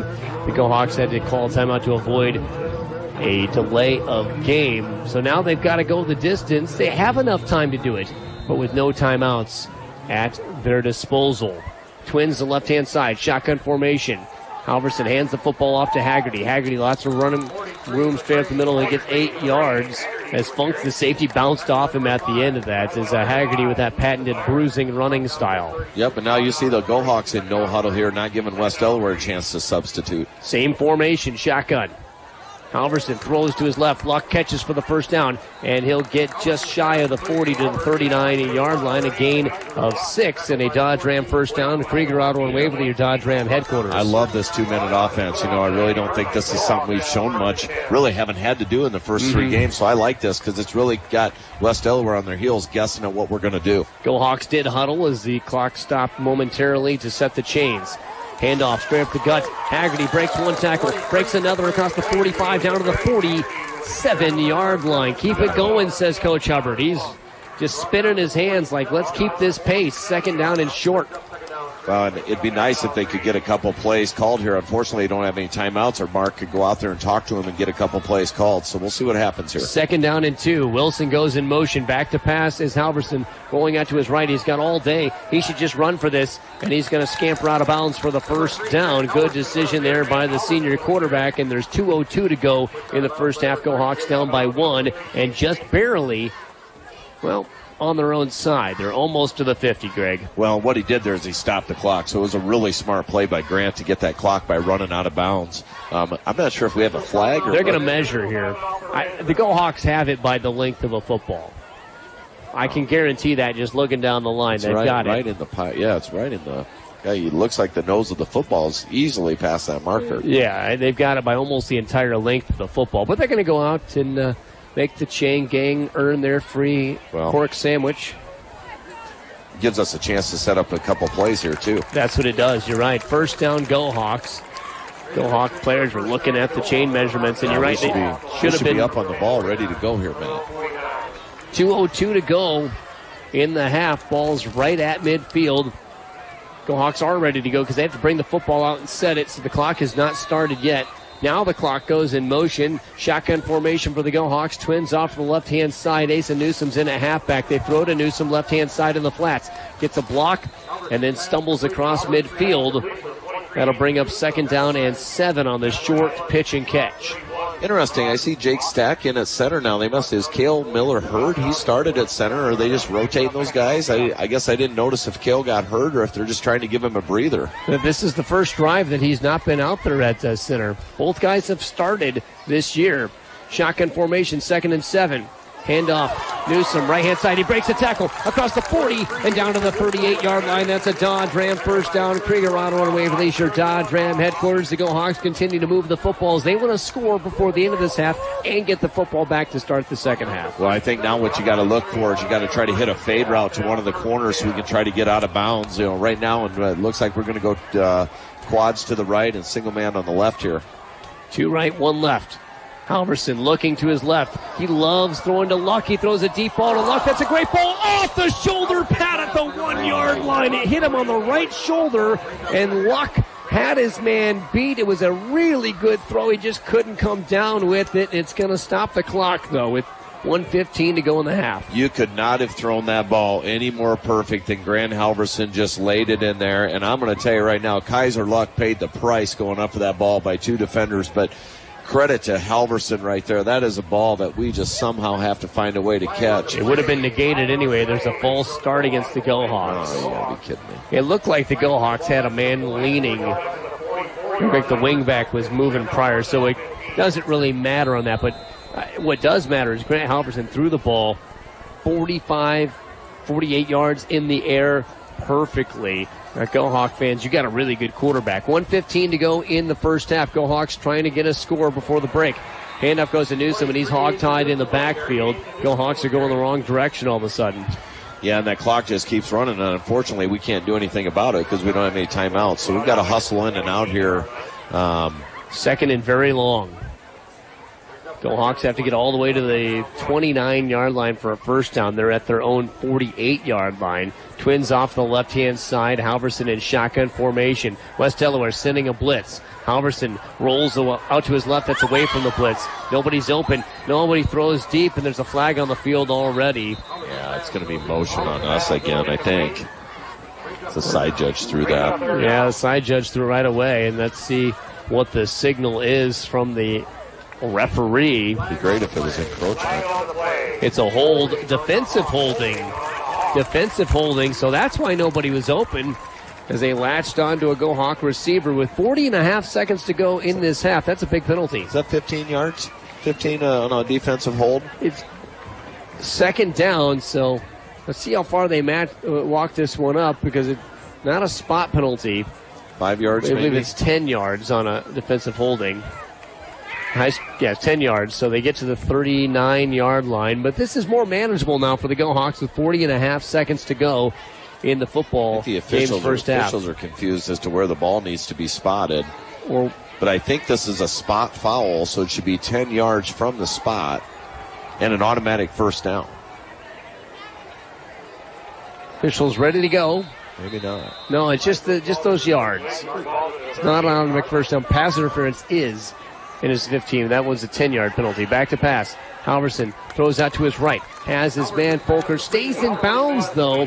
It's going to be 4th down and short with 30 seconds to go. Get on the ball. Go Hawks cannot spike this. They have to go for it right now in the waning seconds. 25 seconds on the clock. Go Hawks looking for a first down. 20 seconds on the clock. Back to pass. Halverson, he's going to run with the football. Now he throws, looks for Folkerts, and it's off his hands. Incomplete at the 10-yard line with 14.6 seconds. Halverson hitting guys in the hands, and they're just not able to pull it in. We've got to make those catches, man. I mean, we just got to find a way. Ryan Falkerts has to bring that ball in. It's a perfect ball at the highest point. He's up to grab it. We just got to somehow find a way to complete those passes. Yeah, it's a very catchable ball, but also not an easy catch because he had to go up and get it, but I mean, it hit him right in both hands, and Grant Halverson is just winging the ball around. They had it wrong on the sideline. This is 4th down. Yeah, I'm sorry. The chain gang changed it on us. I'll take another down. 14.6 seconds to go in the half. 4th down play. Halverson blitz, throws underneath. It's caught by the shoelace area of... I think he got it. Hey, boy, it's close. I think he's short. Yeah, they didn't give him a very good spot there. They're going to go off his knee. He's definitely going to be about a yard short here. So West Delaware will have the football, but they've only got 6.5 seconds left in this half. Should they take a knee? Well, they got 3 timeouts. They may try to throw a corner and try to get our, be interesting to see what they do here.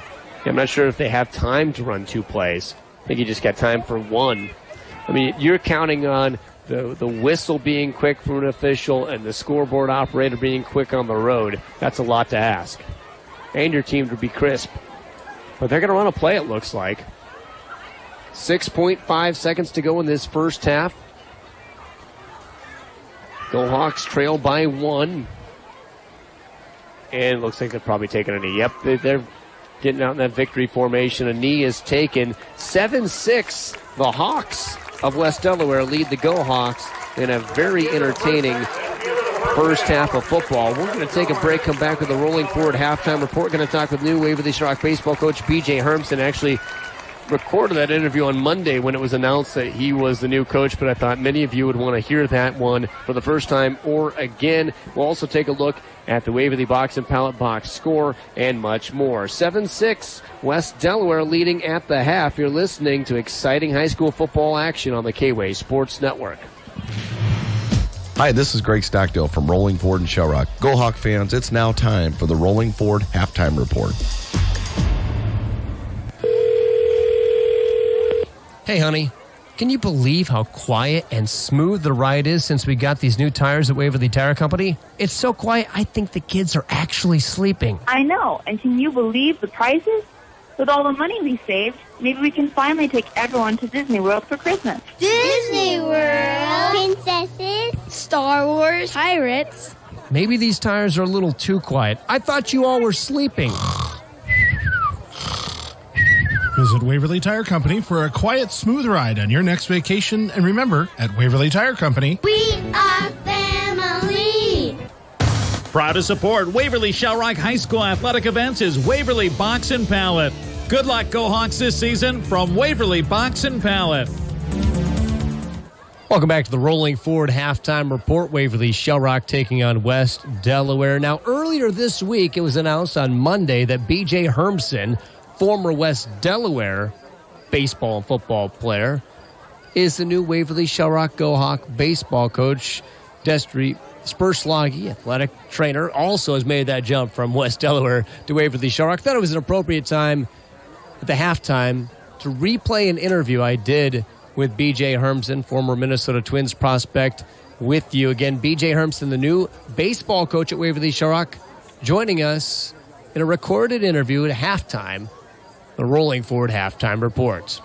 Welcome back. As many of you know, Waverly Shellrock former baseball coach Casey Klender has taken the head coaching job at Central College, and that left a big opening with a premier program in the state of Iowa. And they have hired a new coach, and that new coach is former West Delaware stud and Minnesota Twins prospect B.J. Hermson. B.J., so nice to be with me this morning talking about this with me. And first of all, congratulations, BJ. Hey, I appreciate it, Matt. Thanks for having me on. Absolutely. And we had actually done an interview before, and a computer messed up on me, so I appreciate you being willing to talk again. But for those that missed what we talked about before, tell me how you came about to get this job at Waverly Shellrock. What drew you to the Go Hawk baseball position?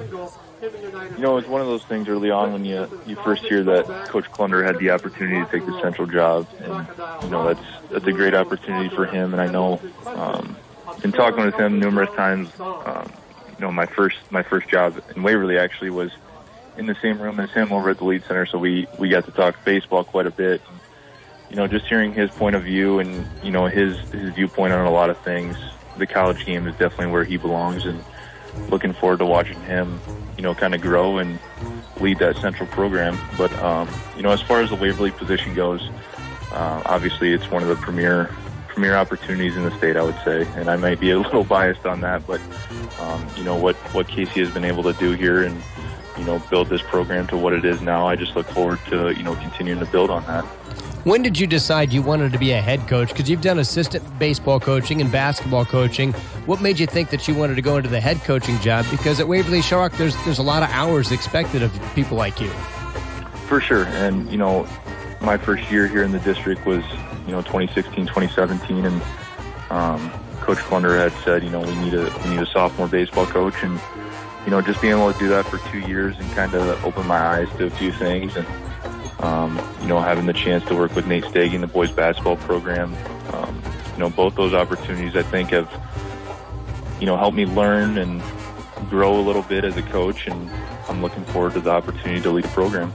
Good talk with B.J. Hermson, the next Waverly Shellrock head baseball coach. And let's talk a little bit about you as a player, because you were an extremely good player. Back when I was in high school, we would check the box scores every time you pitched to see what you did, because you were just so phenomenal. And so talk us through your journey. You started at West Delaware, made it all the way up into the minor leagues.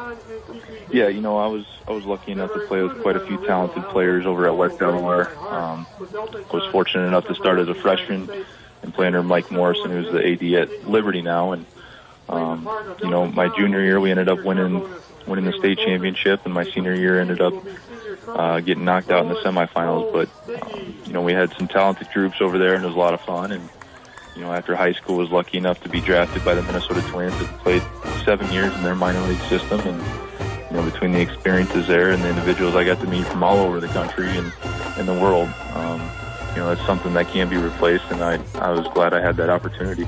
How does that help you as a former minor league player to be a better baseball coach at the high school level? Because I'm sure there were things that you were glad that you had from your high school coach. Sounds like you had a really good one, but also some things that maybe you wish you would have had in high school.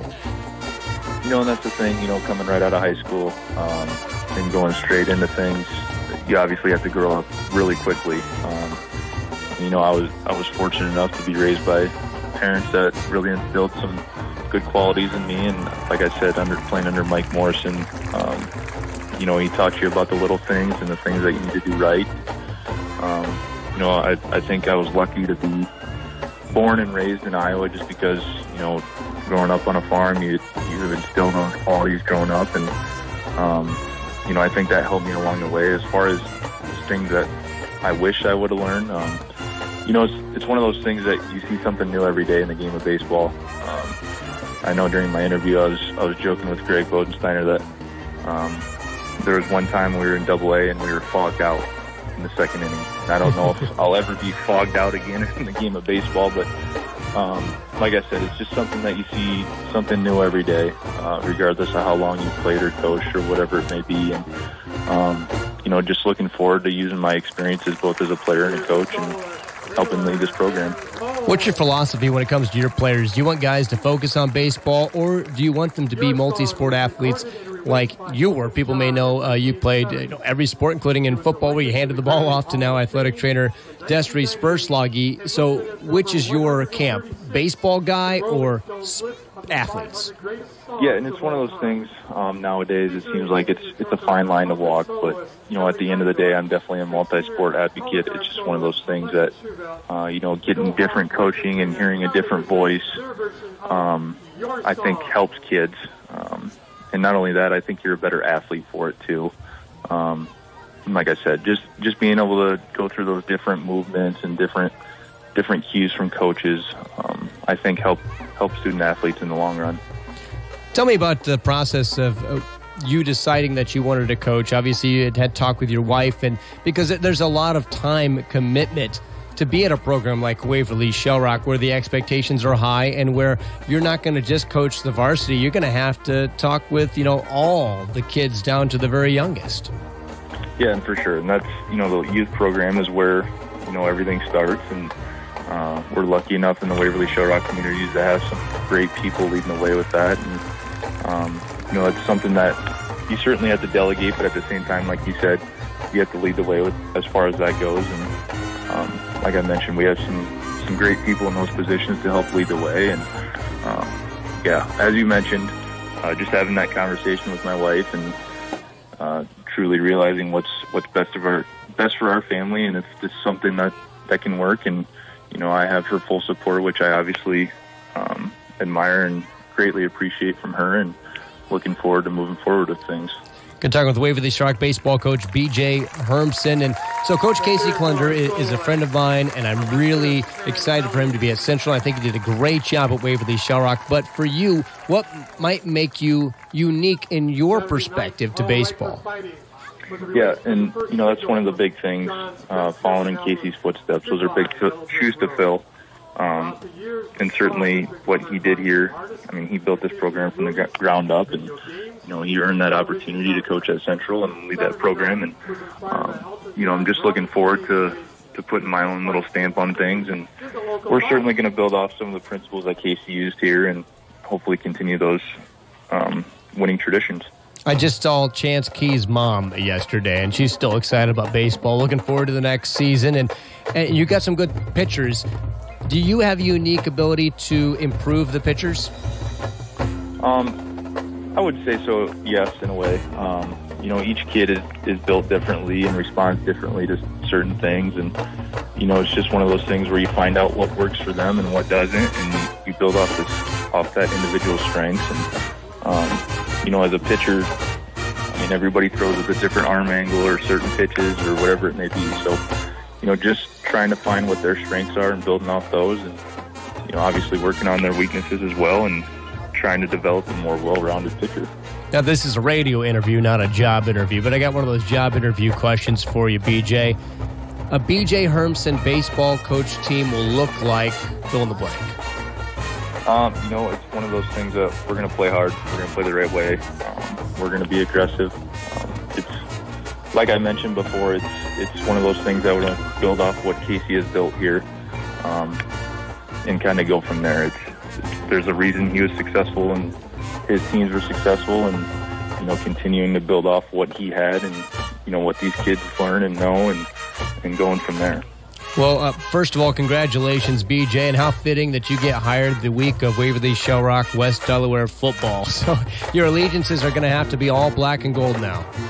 Yeah, and it's funny, when I had the interview with the athletic director, Greg Bodensteiner, it was one of those things that I told him that, it was hard early on when I first moved to Waverly to go from, the black and orange to black and gold, but, it's one of those things growing up in this community now that, I can definitely say that I bleed black and gold, and like you mentioned, how fitting on the week of the West Delaware Waverly football game that, the news breaks, so.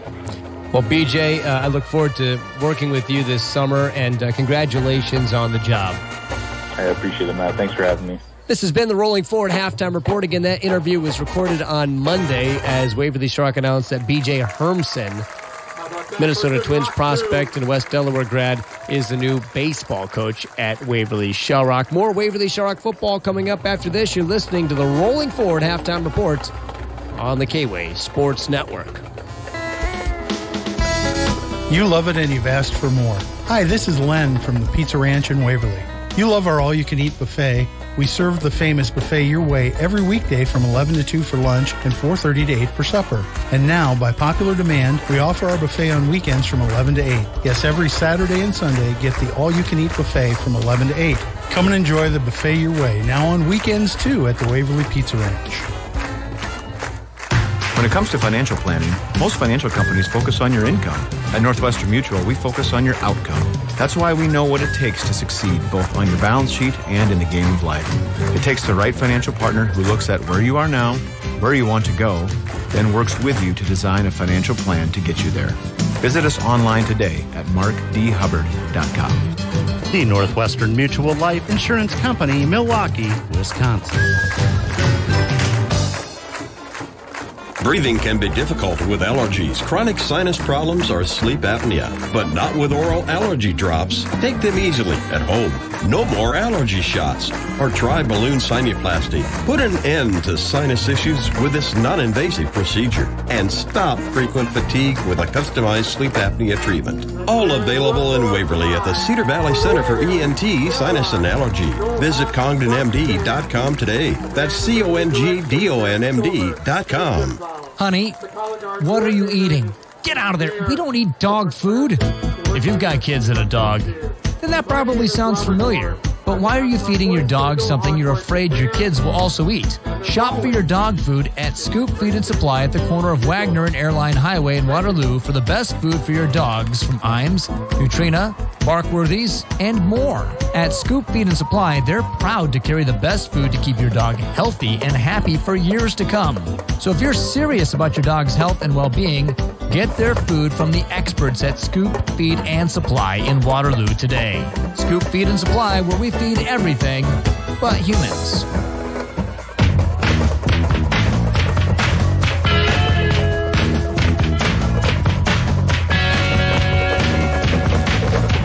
Welcome back to the Rolling Rolling Forward halftime report. It's West Delaware 7, Waverly Shell Rock 6. Before we get into the Waverly Box and Pallet Box score, let's take a look at some scores from around the area. Don Bosco's leading Colonesco 46-16. It's Cedar Falls 22, Ankeny Centennial nothing in the third quarter. Wapsie Valley 28, AGWSR nothing. Waterloo Columbus in the third quarter leading MFL Marmac 13-8. Dyke New Hartford all over South Hardin 42-12. Walk-on top of North Batt Valley 27-6 at halftime. It's Gardner Hayfield Ventura 14, New Hampton 6.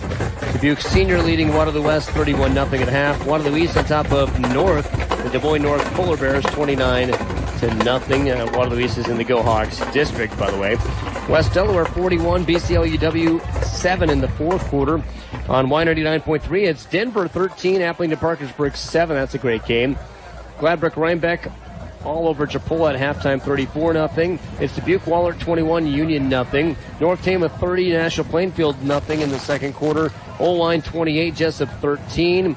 Another score here, Collins Maxwell 30, Dunkerton 26 last that we heard.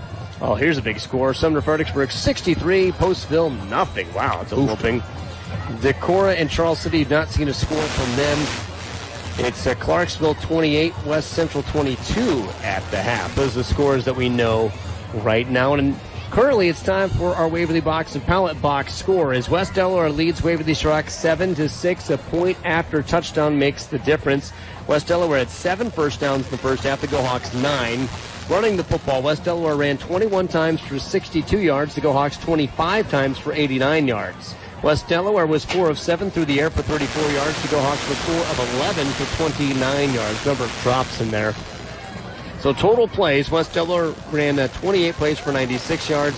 The Go Hawks 36 plays for 118 yards. West Delaware punted 4 times. The Go Hawks 2. Here's a big one, penalties. 7 penalties for 60 yards for the Hawks. 3 for 25 yards for the Go Hawks. That's 85 yards of penalties in the first half. West Delaware had the ball for 10 minutes, 39 seconds. The Go Hawks 13 minutes, 21 seconds. So those are the team stats.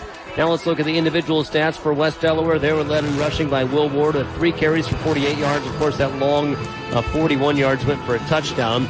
Logan Payton, 3 carries for 32 yards. He got injured, though. We'll see if he plays in the second half. Connor Funk, 5 for 21, and Jaden Payton ran the ball once for 1 yard. McCray Haggerty led the Go Hawks with 7 carries for 38 yards. Asa Newsom, 10 carries for 34. Ryan Folkers had 2 for 9, and Dylan Stockdale that 1 8-yard run. As I mentioned before, Kyle Cole was 4 for 7 through the air for 34 yards. No touchdowns, no interceptions, a long of 13. Grant Halverson was 4 of 11. No touchdowns, no interceptions, and a long of 11 yards. Got 29 yards through the air. Receiving the ball, Luke Curley for West Delaware has 2 catches for 18 yards. Halverson 1 for 10. Ward 1 for 6. For the Go Hawks, Kaiser Luck had 2 for 15. McCray Haggerty 1 for 11. And Asa Newsom 1 for 3. Tackling, West Delaware is led by Jaden Payton, who had 8 tackles. He was very impressive. Isaac Fettkeather had 7 tackles. Jack Smith had 6 tackles. And Rob Lockey had 5 tackles. For the Go Hawks, they were led by Asa Newsom, who had 7 tackles, 1.5 sacks, 2 tackles for loss. And then Austin Dewey, Tyler Geyer each had 4, and Jake Walker with 3 tackles with 1.5 sacks, 1.5 tackles for loss. Those are the Waverly Box and Pallet Box score, and it's 7-6. And let's take a look now at our Folkers Financial Services second half game plan. Let Folkers Financial Services design a game plan for the second half of your life, including the retirement you've always dreamed about. And what do you want to see the Go Hawks do in the second half, Greg? Well, we're going to have to throw the football, and we're going to have to complete some passes. You know, that run game is there, but we're going to have to come up with yet another dynamic, in my opinion, to win this football game. And our receivers are doing a good job of getting open, but some of the discipline isn't there because we're not used to throwing the ball, and now we have this great quarterback, and we throw the ball, I think, 11 times in the first half.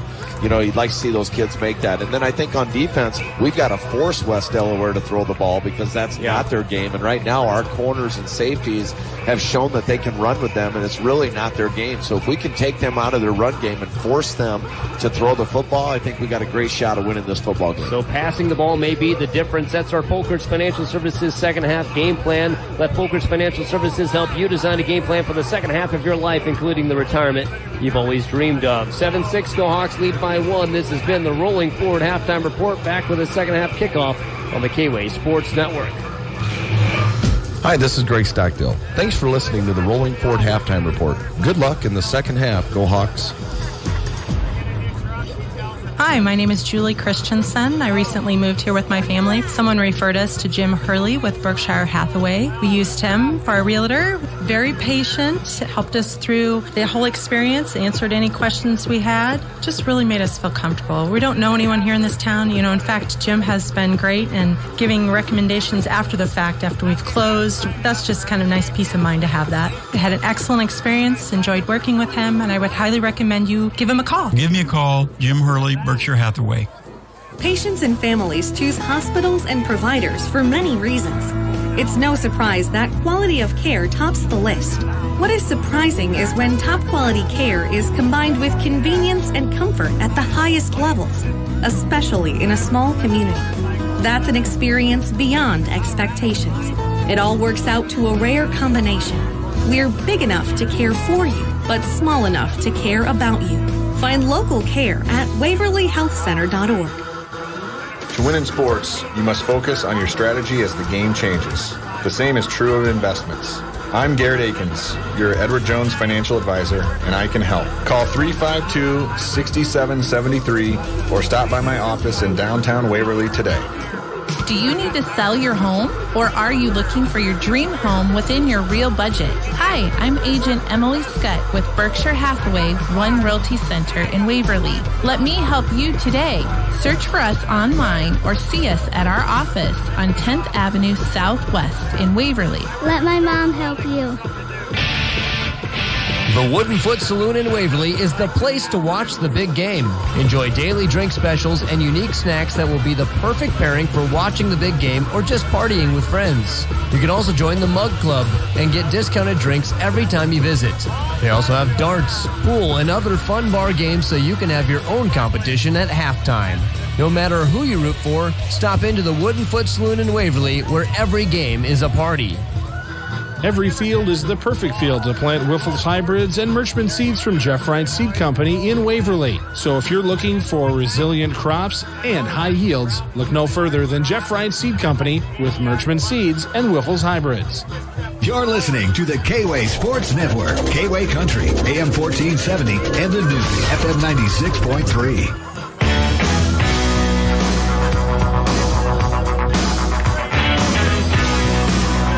About ready for the second half. West Delaware in their all whites will be kicking off right to left on your dial. That's toward the north with the Go Hawks in their all blacks will receive. This is the final non-district game of the season. The Go Hawks are 3-0, the only undefeated team in the district, as Decorah, Mason City, and West Delaware, Western Dubuque, at 1-2. Marion and Waterloo East are 0-3. But again, that's non-district football. Next week, the Go Hawks will be in district football against Waterloo East. But can they go into district play unblemished? The Go Hawks rank 5th in Class 4A. West Delaware ranked 2nd in Class 3A. And throw all that out the window because it's 7-6, a 1-point lead for West Delaware with 24 minutes of football left to decide who wins this monster football game. Yeah, this is what we expected to see for fans listening at home. This is exactly what we wanted to see where the Go Hawks are. And right now, it's been a pretty tough football game physically. Here's the kick. It is a pooch kick taken at the 21 by Dewey. Dewey's got a bit of a seam. Gets to the 25, down to the 30, and just beyond the 30 where the Go Hawks will start with the football. Let's see if that passing game does what you think it's going to be. Obviously, it's not going to be 50 passes and a half or anything like that, but you've got to throw the ball 10 to 15 times and do it well. Well, and if you're not going to throw it, you got to utilize McCray and Newsom and keep running your game. The problem is we got to sustain drives as well and continue to keep the ball in our possession. Luck is split out wide to the right. Other than that, it's a wing T formation for Grant Halverson and company as they'll hand the football off right up the middle, and Haggerty has wrapped up after a gain of about 4. That'll bring up second down and 6 or 7 here. It'd be interesting to see if the Go Hawks can settle in here, sustain a drive, get in, take some time off the clock. I said it earlier in the game, Our best defense right now is having our offense on the field. Go Hawk fans filling the stands. Some coming back from the concession stand ready to cheer on this talented team. A handoff right up the middle. Asa Newsom gets a little bit of running room and has a first down on a gain of 10 right up the gut. That's a Dodge Ram first down. Krieger Auto and Waverly, your Dodge Ram headquarters. Well, and that's that crossbuck counter. They run it so well, and we've got that running right up the seam. But again, it's just there for 6-7 yards, and Asa doing a good job of popping up inside that hole, keeping his legs driving, and it's really hard to bring him down right now. Calling plays like crossbuck. You could have played football 40 years ago, and you still know what we're talking about. Old-fashioned, hard footballs. The handoff goes to Haggerty. He breaks the tackle right at the line of scrimmage. Rumbles forward for 10. Still on his feet to the 40. Down to the 36-yard line. He was hit in the backfield, spun away from the defender, and just kept moving. I tell you, we got a seal block there from Ryan Falkerts. He came around in that boot, was able to push that defensive end to the outside. McCray popped up in there, and again, he's such a powerful low ball running. He just kept going and ran over 2 guys to get that first down. Ball to the 36-yard line. Our friends at Krieger Auto helping you get another Dodge Ram first down. Wing T formation, handoff up the gut. Goes to Haggerty. Haggerty slamming forward, and he's got a gain of 8 as he just is hammering straight forward every single time now. Well, and he's running really hard, and again, you can see that something ignited a fire into the Go-Hawks. You know, they come out of the locker room to the Rocky song, and maybe you remember when Rocky's getting ready to fight that big Russian. That's kind of what this game feels like right now, is the setup of what that boxing match was. Yeah, Flying High Now was played, and it was very appropriate because this is a heavyweight battle. Handoff going to Haggerty. Haggerty gets the first down and now gets to the 20-yard line. That takes you right to the New Hampton Red Power Red Zone. Your Case IH dealer that will help you score is Red Power in New Hampton. As the ball is actually just outside the 20, so not officially to the red zone yet, but just about there. I'll tell you what, McCray tippy-toed literally through that hole. No power at all, just tippy-toed. And I'll tell you what made that play go is Cole Hutz drove his guy 25 yards down the field to the point where another West Delaware defender had to say, hey, man, play's over. Halverson with his hands right between the legs of Jake Stack, who snaps it to him. Handoff goes up the middle to Haggerty. This time he's stuck after a gain of 1. As now the linebackers are looking in the backfield. This is where you get a play action perhaps, or maybe get something to the edge. Well, and you set it up, or you set it up on that crossbuck counter where you hand it to Falkerts and let him dive, get him biting inside and then hit him on the outside, or you've got that counter tray you can run. So I like what the Go-Hawks are doing right now. They're keeping West Delaware guessing on defense. That's right. The Go-Hawks coming out of the gate strong. They're down by 1 point. So just into the New Hampton Red Power Red Zone. Toss goes to the outside to Haggerty. Haggerty cuts it back in. There's just not a lot of real estate. He gets back to the line of scrimmage, brings up 3rd down and 9. The game brought to you by Even Quality Works, Dirty Dog American Bar and Grill, Waverly Family Dentistry, Waverly Utilities, Krieger Auto, Denver Insurance Agency, Edward Jones, Garrett Akins, and Jeff Ryan Seed Company. By the way, on Y99.3, Denver leading AP 21-7 after 3 quarters. Big 3rd down. Huge 3rd down. Can you get in field goal range after this play? Can you get a first down? Can you make the coaches thinking about going for it on 4th? All those things are big questions. The handoff goes up the middle to Haggerty. Haggerty with a bruising run gets to the 15-yard line. That's a very good run. And now Coach Hubbard's got a decision to make. Do you kick it or do you go for it? Well, I think you got to go for it just because, you think Simon's maybe got a foot issue, or at least he's shown that in some tight legs. But again, I really think we need the touchdown here to win this game and not the 3 points. Go-Hawks down by 1, and the offense stays out with 8:20 to go in the 3rd quarter on that rolling forward scoreboard. The Go-Hawks want a first down. They need 4 yards if they're going to get 6 somewhere in this drive. The ball is placed on the left side hash. Wing T formation. Go-Hawks taking a long time to get set up. 3 on the play clock. Handoff up the middle, and Haggerty stuffed. Go-Hawks turn it over on downs. They ran right into the Hawk defense. And so West Delaware forces Waverly Shellrock to give up the football, but the Go-Hawks do get a good field position shift here. Well, they do. Again, we just maybe went back to the trough too many times there. And, again, just maybe would have liked to see something on the edge, try to run to the wide side of the field, try to get to the pylon. But nonetheless, we've got them pinned deep. If our defense can do what they did in the first half and get this ball back for us. Go-Hawks in their all-blacks, West Delaware in their all-white uniforms. 8 minutes to go in the 3rd quarter. West Delaware with the slimmest of leads, just 1 point. Shotgun formation for Kyle Cole. Handoff, fumbled, ball's loose, it's on the ground. I think we got it. Go-Hawks are pointing their way. They haven't given us the ball yet, though. Nope. it looks like it's staying with West Delaware. Yeah. Boy, and a flag was thrown in there. No, it's a beanbag that was thrown. Excuse me, not a flag. But it's West Delaware going backwards 6 yards, Greg. And by the way, they've got Funk in there running at the halfback. They've got some injuries at their halfback position. Handoff goes to Funk. Funk is going to squiggle his way to the 15-yard line. Got back to the original line of scrimmage on this drive. And it's going to be 3rd down and 10. Austin Dewey with a very nice tackle, by the way. Tell you what, we're doing a good job of sealing the edges here, forcing them to run inside. But that was a nice run by Funk. He really powered his way up through that gap and really didn't give our defense a whole lot of time to react. But a nice play by Austin Dewey there to step up and make that tackle. Funk's got kind of wiggly hips as he runs. Wide receiver on either side. Shotgun formation. Go Hawks are showing blitz. Newsom blitzes. Here's the throw. It's underneath. It's caught in the flats at the 15, the 20, and close to a first down. I think he got it, Matt. That was a good play call. Lots of pressure came their way. Will Halverson made the catch. And where they have it spotted is they're short. saying 4th down. They're saying he's short. It's just short. What a great Go Hawk spot, but it looked up here like he got it, Matt. It was close, and again, it was all about where did he step out of bounds when going out there. And West Delaware...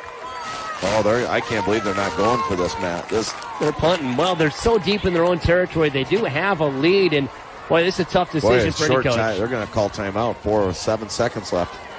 5, 4, 3. They get the snap off. It's a low snap. No pressure coming, though. And a booming punt, fair caught at the 38-yard line by Mikey Santayama. Santayama fair caught, and they started to move, and then he had to remind himself that's a flag. He shouldn't have run. And the reason you don't run there is because someone's going to deck you. Yeah. But in his defense, the official should have blown his whistle knowing it was fair caught, and nobody blew the whistle. So I don't know if Mikey maybe thought that the official didn't see it. Mark Hubbard might have a case there to say, hey, if he waves it, you got to blow it dead when he catches the ball, and they did not do that. So I think that's what the officials are discussing right now. Okay, so they are talking about it. Because he fair caught it and then started to move after he made the catch because he didn't know whether the fair catch was granted to him. But he's saying he waved it. Yep, they're waving off the... No, they are going to call him for the flag. Now they call... Oh, they didn't penalize him. They picked up the flag. Yeah, they waved off the flag. They waved off the flag, I think. They're trying to get the chain gang down there because the chain gang was frozen going, okay, do we move or not? They're trying to decide where to spot the ball, and he caught it on like the 32-yard line where the spot should be. Oh, it's actually 37. They are marking him back. That's where he caught it, though. Okay, 32. Okay. He ran up to the 35 after he caught it. Well, the Go Hawks defense made some big plays there, Greg. Yeah, we got lucky there. That was a great job. But what a great play call by West Delaware to throw it out in that flat and just barely miss that first down. 7-6, West Delaware leads with 6:39 to go in the third quarter. Shotgun formation. Halverson hands the football off to Newsom, running right-hand side. Gets by one would-be tackler, gets to the 40, a gain of 7. I really like that. Ooh, it's getting feisty, I'm telling you. Newsom gets up, and he falls over, as does linebacker Isaac Fetkether. No flags. This is a street fight right now. Both these teams are playing their hearts out, and I'm telling you, I said earlier in the pregame, it's going to take 35 guys, and right now I guarantee we played at least that many. Yeah, there's been a lot of guys off the bench playing. Second down and a short 3 or a long 2, depending on how you look at it. 2 receivers right, 1 left. Shotgun formation. Flag flies. Motion. Yep. Yeah, they're going to say that Lane McDonald flinched on the edge here. He's posted up on the... Well, that's a tough penalty to swallow if you're a Go Hawk fan. Well, what they're doing is they've got one-on-one coverage with that shorter corner, and Lane's just got the edge. You got to wonder if they're going to air that out to the edge there and try to get him to use his height. But unfortunately, just a miscue there on the Bucks. Same formation, maybe the same play for all we know. 2nd down and 8. Halverson throws, completes the pass, but a knee was down, and it'll be right back to where it was prior to the penalty. So just a 5-yard throw and catch as Luck made the grab, his 3rd catch of the football game. So 3rd down and a short 3. 5:26 to go in the third quarter, and a game brought to you by Jerry Rolling Motors, American Family Insurance, Christie DeMuth Agency, Inc., Security State Bank, Johnson Financial Services, Dale Service, Wooden Foot Saloon, and People's Insurance. Okay. Shotgun with Twins to the left. A jet sweep. Yeah, they're going to get the ball to Stockdale. Stockdale is going to be short. There's a lot of white jerseys on the left side, and there just wasn't enough there, and the Go Hawks are going to have to trade punts now with West Delaware. Yeah, we just didn't get that hole made for him. A lot of guys watching him get tackled there, but unfortunately just weren't able to get it up in the hole where we needed to get that first down. Waverly Shell Rock punting a game of field position here as you've got Bieneman ready to punt this, and you need to get a good one here. Yep. Officials timeout, they say. Not sure for what, but officials timeout on the field. Oh, so they're measuring here. Interested here to see why. It didn't look even close to me. Wow. Maybe he got more yards than I thought. He's on the 40. Yeah, it's close. We've had a year's worth of measurements here tonight. It's going to be close. That's what this game's coming down to, is inches. This is going to be really close, Greg, and he's shy. Well, they stretched that thing out further than I thought, so it's shy by as much as we knew, a yard. I don't know why they measured that. Wow. Unless they think, well, let's just make sure the spot is exactly right, just in case Waverly Shark goes for it. I'll tell you, on Saturdays, I almost never see measurements because of field turf. The officials believe in those lines so much and the accuracy of them. So it's interesting to see 3 times the chain gangs had to measure something today. Now they've got to get off the field, does the chain gang. 4:44 to go in the third quarter. 7-6, Waverly Shark trailing by 1 as Jordan Bieneman ready to punt. Who's going to make a mistake is the big question here, Greg. Yep, I agree. We got the least amount of mistakes. This is back and forth. High snap to Bieneman. He catches it, no pressure on him. Beautiful spinning kick. Fair caught at the 24-yard line by West Delaware. And the Go Hawk defense is going to be asked to do it again. Tell you what, you saw the punting game play in that Iowa State game Saturday, and you're starting to see that take a little part of this game right now with both teams really relying on their punters to get off some really pretty good kicks right now. The difference in this football game is Waverly Shell Rock missed the point after touchdown kick. West Delaware made the extra point. That is the difference. You got 2 top 5 teams, Class 3A number 2 in West Delaware, Class 4A number 5 in Waverly Shell Rock, and just one little detail separating these 2 teams. With 4:31 to go in the third period. Twins off to the left, one receiver. Twins off to the right. It's a stretch snap to the halfback. Funk going to the outside. Funk getting to the edge. Funk close to the first down as he just stretched that all the way to the wide side of the field.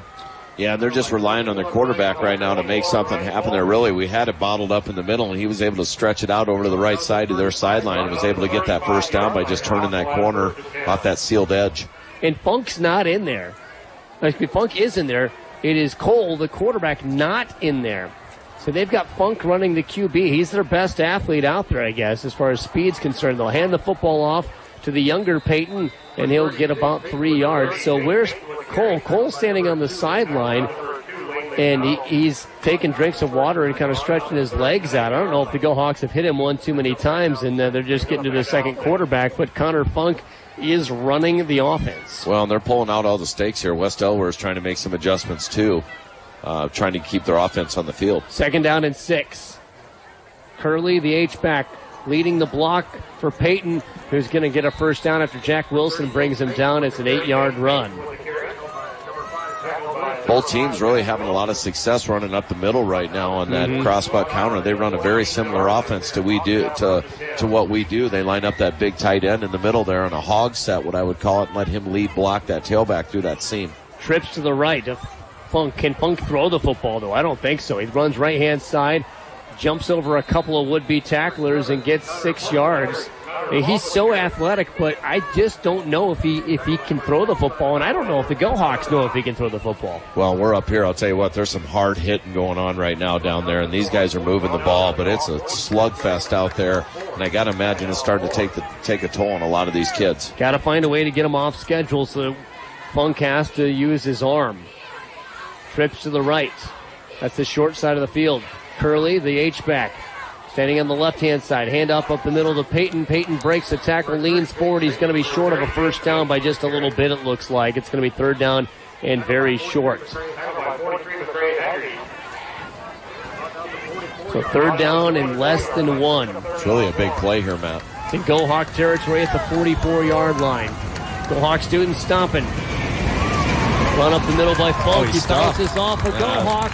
He got a pretty good spot there. He got a good spot. That initial surge was decent until he bounced off the pile. And we've seen a lot of measurements tonight. Yeah, he got this. And they don't measure this time. As the West Delaware students on the far side very happy.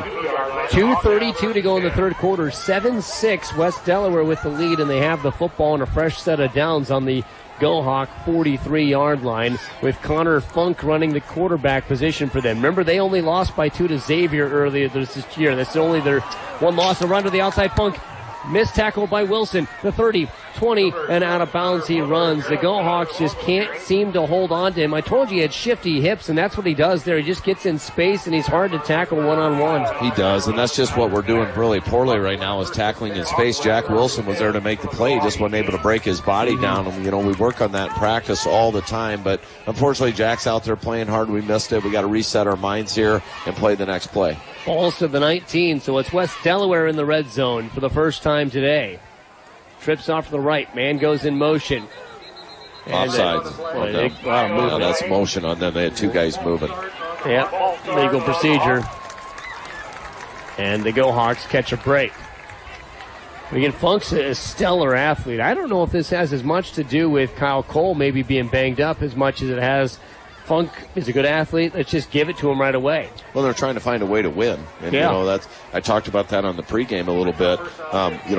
They're giving their kids an opportunity, too. Sometimes the older you get, you think you're just assumed a position or you're guaranteed a spot. And right now it looks like they're giving Funk a pure opportunity to try to perform and help them win this football game. So they're out of the red zone. They're at the 24-yard line with 2:14 to go in this quarter. West Delaware leading by 1. Trips off to the right. But that just leaves a lot of room off to the left if Funk wants to keep it. Man in motion. Jet sweep runs to the left-hand side. Ward, who scored their only touchdown, runs, and he's grabbed by the shoulder pad and tossed out of bounds by McCray Haggerty. Yeah, really pretty good pursuit there. Simon Ott really initially busted that play up. Just wasn't quite fast enough to get down there, but really took the best steps he could, surging down the line of scrimmage there to make that minimal or no gain. Second down and long. About 14 to go for a first down. Again, Funk, I just don't know if he can throw the football, so we'll see what they're going to run here. The Trips is way out wide like it's a decoy. Well, they're Funk keeps it. Funk bounces to the outside. The Go Hawks tackle him. A gain of 4, and that breaks up third down and 10. That was definitely just 3 guys decoying, and they're trying to give Funk space. Well, that's what they're doing. They're trying to thin out that second level of linebackers. And I tell you what, Ryan Falkers did a good job coming from the wide side of the field all the way across and ran that defender down for really only 2 yards. Third down and 11 now. This is a big play, Matt. It is a big play with 1:40 to go in the third period. Go Hawk defense. Boy, the students got to get loud right now. Funk hands the football off up the middle. Peyton, he's loose. He's going to score. Man. He just waltzed in for a score from 20 yards out. Oh, my goodness. All eyes were on Funk, and it was the younger Peyton Jaden splitting right up the middle. This PAT's big. Yeah, we had 6-7 guys run right by him. He was running up that seam. Nobody even touched him for that, what was that, a 22-yard touchdown? Yeah, 20 right up the middle.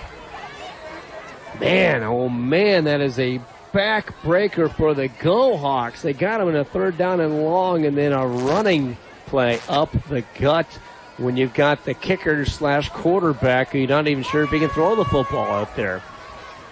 The kick is up. It is close to the right side. It sneaks in. 14-6, West Delaware with the lead. We'll come back after this. Go Hawks will get the football on the K-Way Sports Network. As a leader in early childhood education, St. Paul's Lutheran Preschool sets itself apart by seeing each child as a precious gift with the ability to grow, focusing on numerous developmental goals for their students, as well as the incorporation of faith inside their creative curriculum. The preschool offers 5 different learning programs throughout the week that work well with busy parenting schedules. St. Paul's Lutheran School, committed to providing quality education in an environment where Christian faith is taught, learned, and lived. For more information, please visit stpaulswaverly.org/school. Everyone seems to be hiring right now, but that means you've got the choice to work odd hours in a factory at the same workstation, doing the same thing every day for someone with a clipboard who only cares about your productivity. Or you can work at Even Quality Works. At Even Quality Works, you can work first shift hours doing a variety of concrete finishing jobs at new locations every day for a caring family-run company who's inviting you to work side by side with them. And with competitive wages, overtime, and health and retirement benefits available, you'll be happy you joined Even Quality Works. Email Even Quality Works at hotmail.com or find Even Quality Works on Facebook today.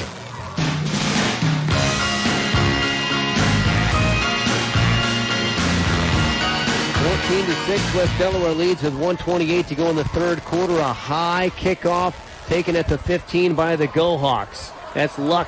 He's going to go all the way across the grain. 20, 25, 30, 35, and down a flag flies against the Go Hawks. Yeah, they're going to get Simon out on a block in the back there. That's going to be... Yeah, that flag flew a long ways. It looks like the penalty was done at the 25, which would mean the Go Hawks go from having a really good field position to really bad field position. And Go Hawk fans, you got a really good football team. You just got to start making some plays right here, right now. And quit making mistakes. We got to lay off those blocks. Like I said, I've said it all night long. The team that makes the least amount of mistakes is going to win, and the team that makes the most is going to lose. And we're starting to see these penalties play part of this football game. They will mark the football back at the Go Hawk 13. Well, Go Hawk fans, yell at your radios. Do something to encourage these boys to have a season-defining drive here, because that's what they need. This could be big. Halverson at central command, under center.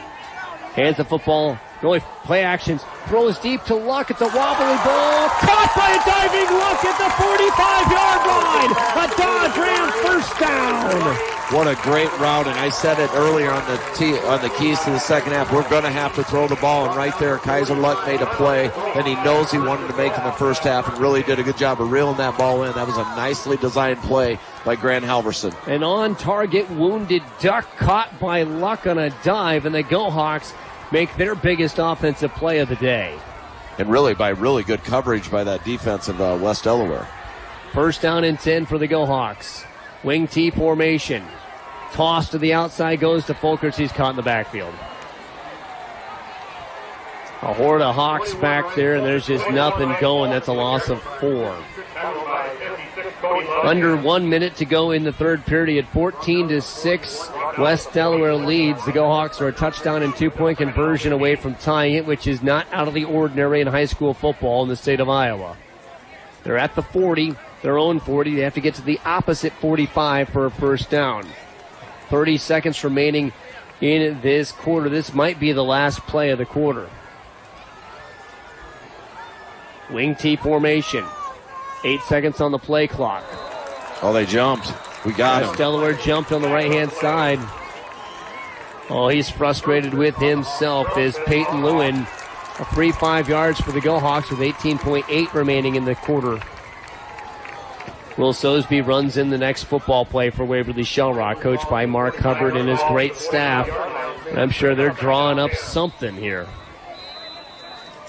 The clock is running. The Go Hawks do not have to run a play in this quarter. Well, I'd sure like to see us run a play here.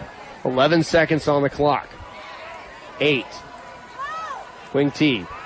5. Now they do run a play. Handoff up the middle goes to Haggerty, and there's not much there. A gain of maybe 2. So we go to the fourth quarter, 14-6. West Delaware with the lead, with 12 very important minutes of football in this season on the other side of this timeout on the K-Way Sports Network. Everyone seems to be hiring right now, but that means you've got the choice to work odd hours in a factory at the same workstation, doing the same thing every day for someone with a clipboard who only cares about your productivity. Or you could work at Even Quality Works. At Even Quality Works, you can work first shift hours doing a variety of concrete finishing jobs at new locations every day for a caring family-run company who's inviting you to work side by side with them. And with competitive wages, overtime, and health and retirement benefits available, you'll be happy you joined Even Quality Works. Email Even Quality evenqualityworks@hotmail.com or find Even Quality Works on Facebook today.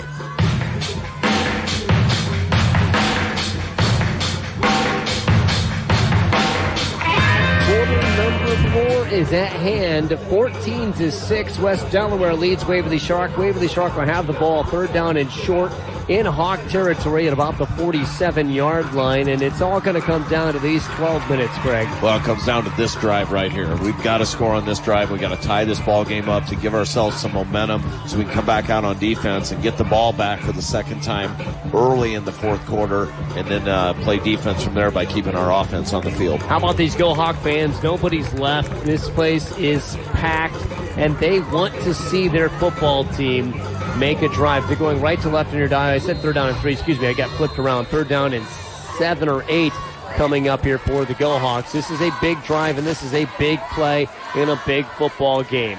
Twins left, 1 receiver right. Grant Halverson, who had a big pass play earlier, is in shotgun. He's got time to throw. Pumps. Now he's hit. He's sacked. Went to go pump and go, and he's sacked by Jack Smith, but there's going to be a defensive hold on this play, Greg. I think it's defensive holding. Their corner grabbed. Was that pump and go? Is it hitch and go? And when he hitched and started to go, he grabbed on to Kaiser. His jersey, yep. And that's the right call, and they should be making that call here. And that's a lucky call in some defense, but I always say you got to put yourself in a position to be lucky to get lucky. Well, it means you're scared of the hitch and you're scared of the go when that guy does that. And so... they waved it off. Oh, wow. Wow, you don't get that. You don't see that very often. Boy, I thought that was a play. I don't know how you wave it off. Because look at Coach Hubbard just furious. Because you're throwing the football if he's not held. I guess Halverson has just got to throw the football in order to get that call. But, man, he pumped and then didn't throw because there was the hold. Oh, man, and that's a big break for West Delaware. 11:53 to go in this football game. 14-6, West Delaware with the lead on this rolling forward scoreboard. Now the punting unit's got to come out. Still a lot of football left in this game. It's just an 8-point difference. But there's a lot of football as Sean Mwangi runs onto the field late. Plays the right side. Plenty of time, though, to get this punt off. Go Hawks are in the crucible we talked about in the pregame show. High, short kick. Peter is the call. It takes a neutral bounce and lands at the 40. So West Delaware is going to have good field position, but the Go Hawk defense has looked great at times, soft at other times, but more often than not they've been pretty good here tonight, and they need to be great now. Yep, they really do. We need to make a defensive stand here, and again, I just said it a minute ago, we got to get our offense back on the field. Go Hawks came into this game 3-0. West Delaware is 2-1, but their only loss came by 2 to Xavier, and any football fan knows that if you're close to Xavier, you're good.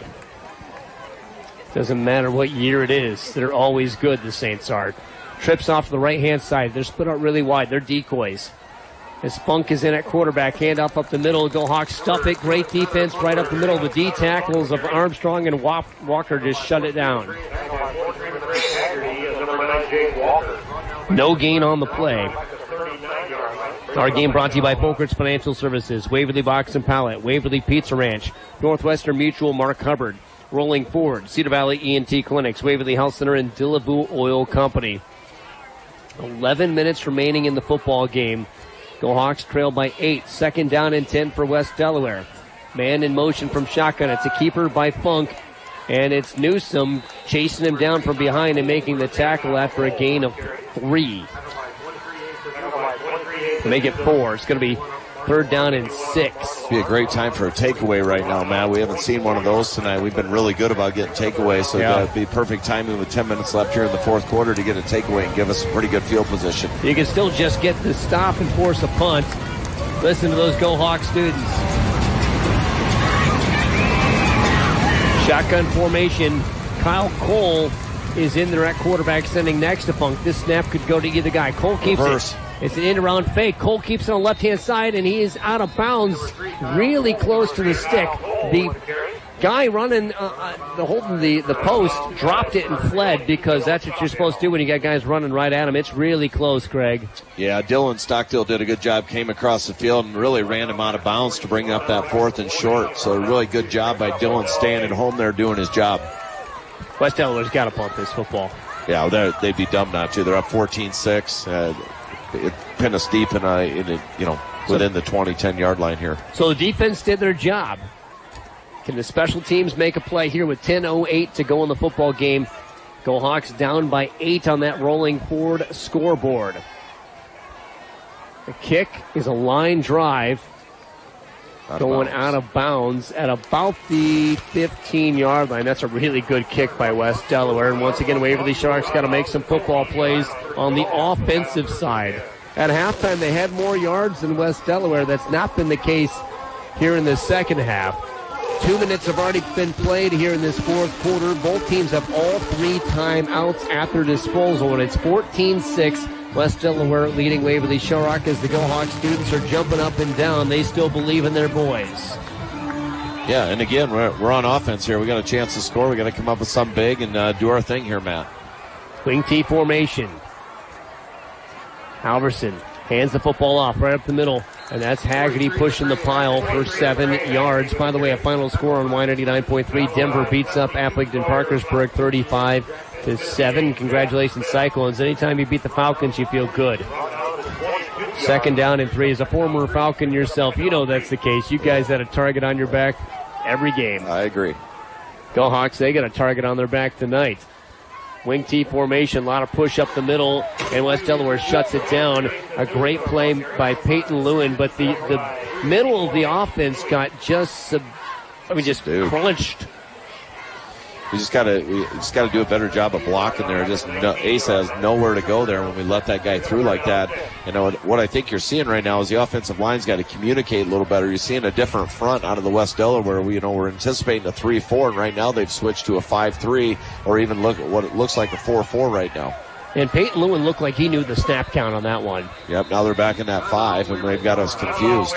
Timeout called by Waverly Shark. 8:58 remaining in the football game. Go Hawks down by 8, and they've got a 3rd down and 6 on their own 20 when we come back on the K-Way Sports Network. As a leader in early childhood education, St. Paul's Lutheran Preschool sets itself apart by seeing each child as a precious gift with the ability to grow. Focusing on numerous developmental goals for their students, as well as the incorporation of faith inside their creative curriculum, the preschool offers 5 different learning programs throughout the week that work well with busy parenting schedules. St. Paul's Lutheran School, committed to providing quality education in an environment where Christian faith is taught, learned, and lived. For more information, please visit stpaulswaverly.org/school.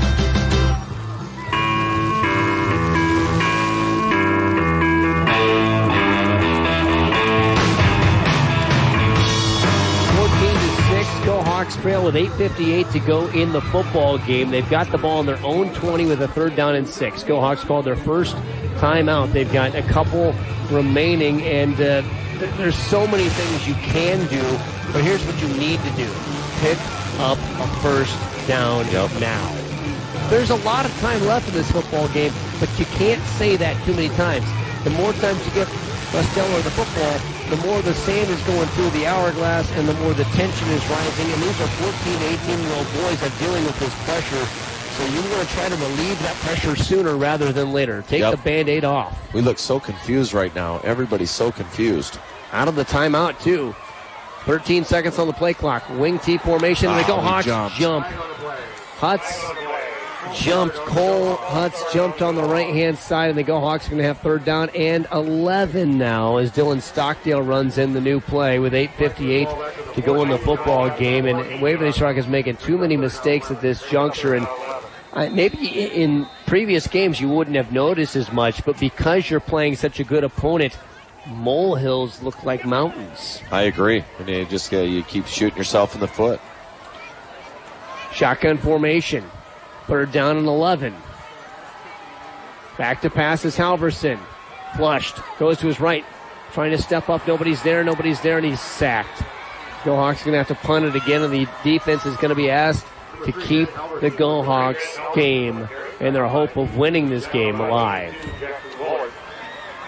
We're just going to have to rely on our defense again, punt this thing out of here, and come out and play strong defense, get the ball back in the offense. There's still plenty of time left. We just got to get out of panic mode. But I really feel like, Matt, right now, our offense is confused. We had miscues with getting personnel on the field. We got miscues on what the play is and the formation. So our guys seem really fumbled right now on what we're trying to do. Yeah, and standing on the back line, the goal line, is Bieneman, as he'll be receiving the snap Gets a good snap. Punt is a high hanger, a beautiful punt all the way to the 50. Mishandled by Funk, but he's able to hold on to it. Now he's on the right-hand sideline to the 40, 35, 30. He's so good. And out of bounds at the 25-yard line. He is a dynamic athlete, and they're finding ways to get him the football. Well, and really it was a miscue. Two guys were standing side by side, and I think they each thought they were going to catch it, and the other one thought they were going to fair catch it, and he ends up catching the ball, and they look at each other, and he just takes off. And by then, our penetration was just too deep. Funk is just a big difference maker in this ball game. If there's one guy that is winning the game for West Delaware, his name is Connor Funk right now, and he's not even scored a touchdown.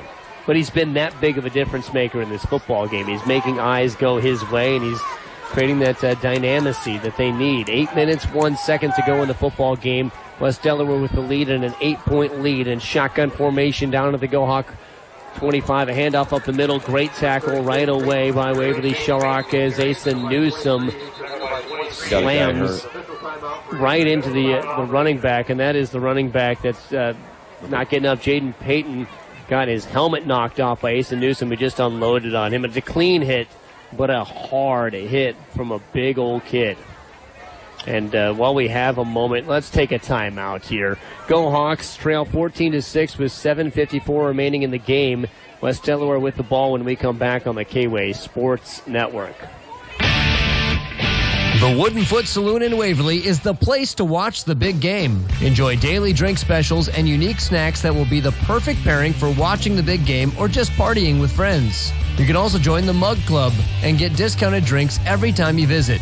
They also have darts, pool, and other fun bar games so you can have your own competition at halftime. No matter who you root for, stop into the Wooden Foot Saloon in Waverly, where every game is a party. Every field is the perfect field to plant Wiffles hybrids and Merchman seeds from Jeff Wright Seed Company in Waverly. So if you're looking for resilient crops and high yields, look no further than Jeff Wright Seed Company with Merchman seeds and Wiffles hybrids. Do you need to sell your home, or are you looking for your dream home within your real budget? Hi, I'm agent Emily Scott with Berkshire Hathaway One Realty Center in Waverly. Let me help you today. Search for us online or see us at our office on 10th Avenue Southwest in Waverly. Let my mom help you.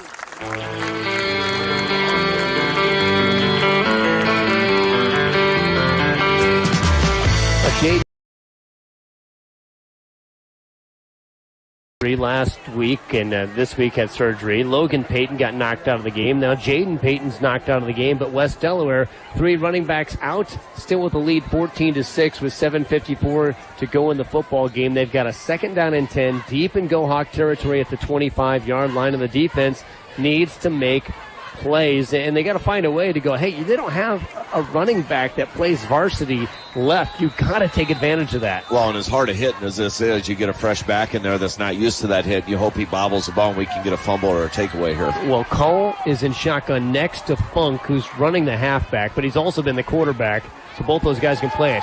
Fake end around. Back to pass is Cole. He's looking. He's chased down. Newsom forces him to throw the football away. There was somebody in the area. The ball did make it across the line of scrimmage, so that's, well, maybe it is intentional grounding. No, they're going to call Newsom for horse collar is what I think they're going to do. He grabbed his shoulder pad when he took him down to the ground. Let's see. Go Hawk fan. Oh, that horse collar. Oh, man, that would have been 3rd down and long. Instead, that's an automatic 1st down for West Delaware, and it's the right call. Well, I think Asa had his jersey, and you can tell he's upset, and Asa's not one to usually lose his composure, but he is going absolutely crazy right now over that call. So usually Asa is pretty fair about the calls if he does something wrong, but you can tell he's visibly upset about that call right now. He seems to have already gotten over it, and a good, mature kid. He didn't like the call. It's so tough on those, but at the same time, you grab a little bit of that jersey. That's such a dangerous play. And he's running him down from behind, so you've got to do what you got to do there in hopes that, you're making a legal tackle. But just unfortunate for Asa there. He's out there playing hard, and we just got to flush it and play the next play here. Sometimes in an effort to make this game safe, it makes it really hard for defensive players to play. 1st down and 10 from the Go Hawks. 13-yard line with 7.5 minutes to go in the game. West Delaware, if they score or basically win this game, they're going to call a timeout. Let's take a timeout as well. Both teams with 2 timeouts remaining. Boy, somebody would love to get that take-away belt when we come back on the K-Way Sports Network. Patients and families choose hospitals and providers for many reasons. It's no surprise that quality of care tops the list. What is surprising is when top quality care is combined with convenience and comfort at the highest levels, especially in a small community. That's an experience beyond expectations. It all works out to a rare combination. We're big enough to care for you, but small enough to care about you. Find local care at waverlyhealthcenter.org.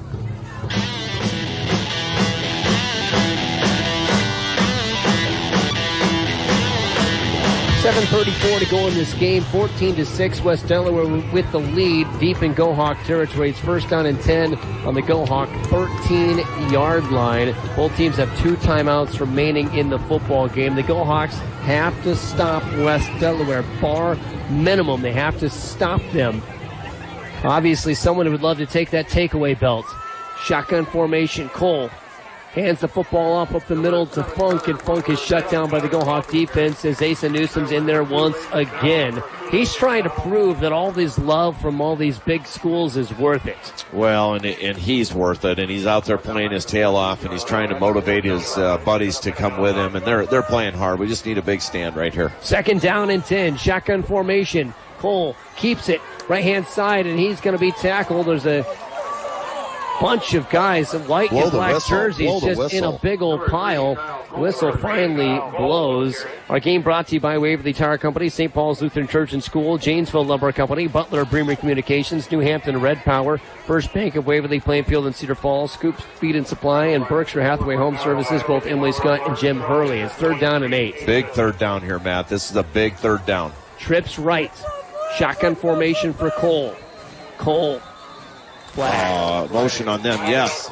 A motion against West Delaware, because here's the deal. If West Delaware doesn't get the first down, they might kick a field goal to try to make this a 2-score game, but field goals in high school football are by no means guarantees, so this is a huge play. And their field goal kicker's not very good. He's very inconsistent, so I would imagine that if they don't get it here, they're probably going to go for it, knowing they're already up by a touchdown and a 2-point conversion anyway with only 6 minutes left. Third down and 13 to go. Ball is on the 15-yard line. Go Hawk fans need to be loud. Shotgun formation. Cole keeps it left-hand side, trying to get to the edge. He does, gets to the 10-yard line. It's going to bring up fourth down and about 7. Well, what do you do if you're a coach, Doug Winkowitz? Well, I think he's going to go for it. And I tell you what, you got to give that quarterback credit right there. He crouched down like he didn't have the ball and kind of sat there for a second on a 1,001 count and then took off. But you got to give the linebackers for Waverly Shell Rock credit. They stayed at home, were able to run that down, or that was going to go to the end zone. I think they're kicking it. Yeah, I can't believe they're kicking it. And really, if they kick it, now you're 2 scores away. You've got to really move, and the clock's still running. Funk is the kicker. It will be a 25-yard kick, a timeout taken by West Delaware. Let's take a timeout with them. 5:44 to go in the game. If this kick's made, it may have iced it for West Delaware. If it's missed, the Go Hawks still have a chance on the K-Way Sports Network. Hi, my name is Julie Christensen. I recently moved here with my family. Someone referred us to Jim Hurley with Berkshire Hathaway. We used him for our realtor. Very patient, helped us through the whole experience, answered any questions we had, just really made us feel comfortable. We don't know anyone here in this town. You know, in fact, Jim has been great and giving recommendations after the fact, after we've closed. That's just kind of nice peace of mind to have that. I had an excellent experience, enjoyed working with him, and I would highly recommend you give him a call. Give me a call, Jim Hurley, Berkshire Hathaway.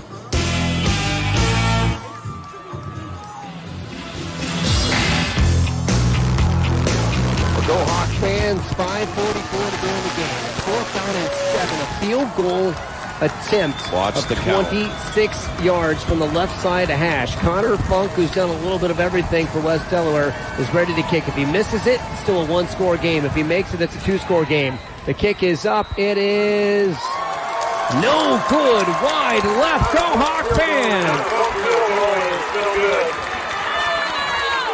Now we've got to go, Matt. We've got to go right now. The ball will be placed at the 20. It's just like a touchback. So the ball should be placed at the 20 after a missed field goal.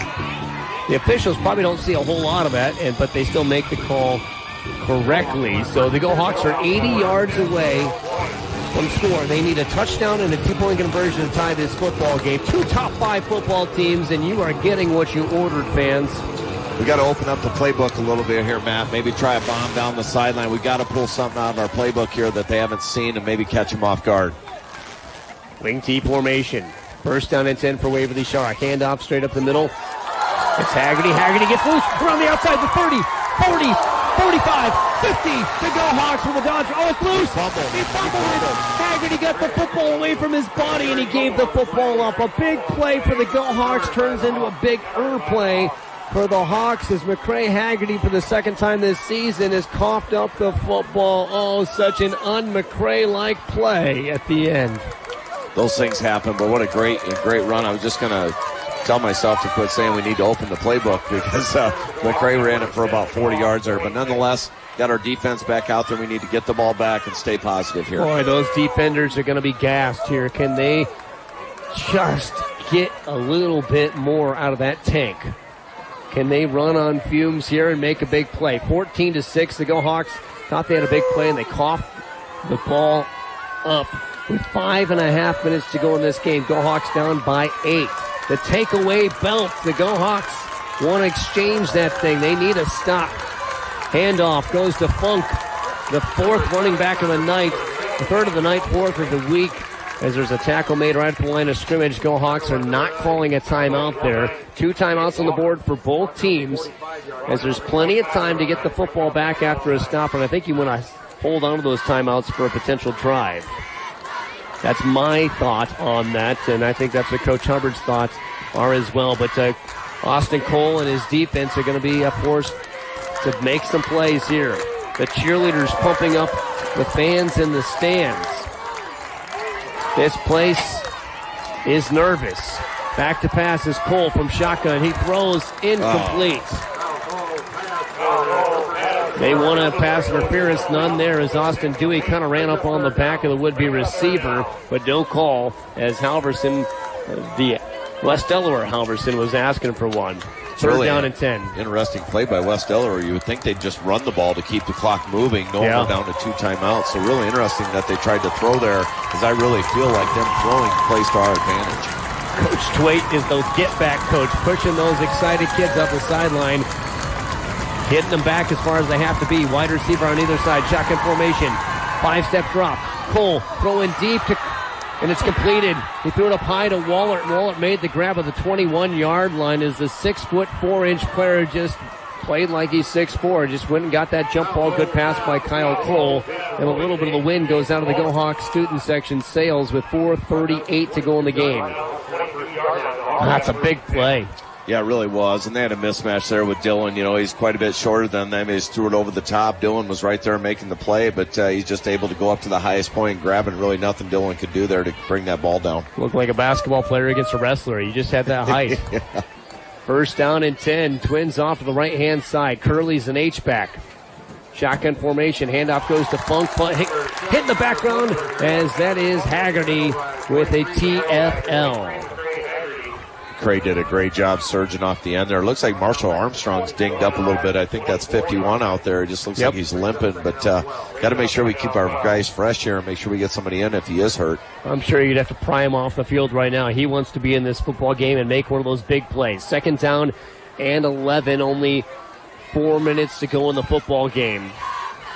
Cole hands the ball off to Funk, running right-hand side. The Go Hawks pursue well and bring him down at the 20-yard line. It's 3rd down and 8 to go with 3:39 to go in the football game. Go Hawks can get the football back again. I just think you got to call a timeout here, Matt, to let your guys reset and stop that clock. I get what Coach Hubbard's doing here, but I really think our guys need to reset their minds a little bit. But nonetheless, we're going to let this clock run. West Delaware's minds might need to be reset too. I mean, both these teams are in a tight spot. 14-6 on the rolling forward scoreboard. It's West Delaware with the lead. Under 10 seconds to go on the play clock. No huddle offense by West Delaware. 5 on the clock. 4, 3, 2. Just got the snap off. Kyle Cole runs straight to his left. Gets to the corner, and he's got the first down, I think. Depends on the spot. He got it. That's a big play, and it's going to be first down and goal. Maybe they could get a first down just inside the 1. But if West Delaware scores, the Gohawk chances are extremely slim to win this football game. So they're going to say he was out of bounds up here maybe, or what are they? He ran out of bounds, but was it? It looked like it was beyond the sticks to me. There's been a lot of measuring in this football game. They've not moved the chains yet. Yeah, and now they do. Yeah, it was a first down. Like Gohawk fans, you're just trying to think through all the scenarios in which you can come back and win this football game. Gohawks led 6-0. West Delaware has scored 2 scores unanswered. Keeper by Cole running right-hand side. Austin Dewey coming downfield and making the tackle. Great job by Austin Dewey. Got to call timeout right now. No timeout has been called. Now there's a timeout called by the Gohawks. Ran off. 2:43 to go in the game. Gohawks will have 1 timeout remaining. When we come back, it's 14-6. West Delaware leads in the waning moments of this game on the K-Way Sports Network. Breathing can be difficult with allergies, chronic sinus problems, or sleep apnea, but not with oral allergy drops. Take them easily at home. No more allergy shots. Or try balloon sinuplasty. Put an end to sinus issues with this non-invasive procedure. And stop frequent fatigue with a customized sleep apnea treatment. All available in Waverly at the Cedar Valley Center for ENT, Sinus and Allergy. Visit CongdonMD.com today. That's CONGDONMD.com.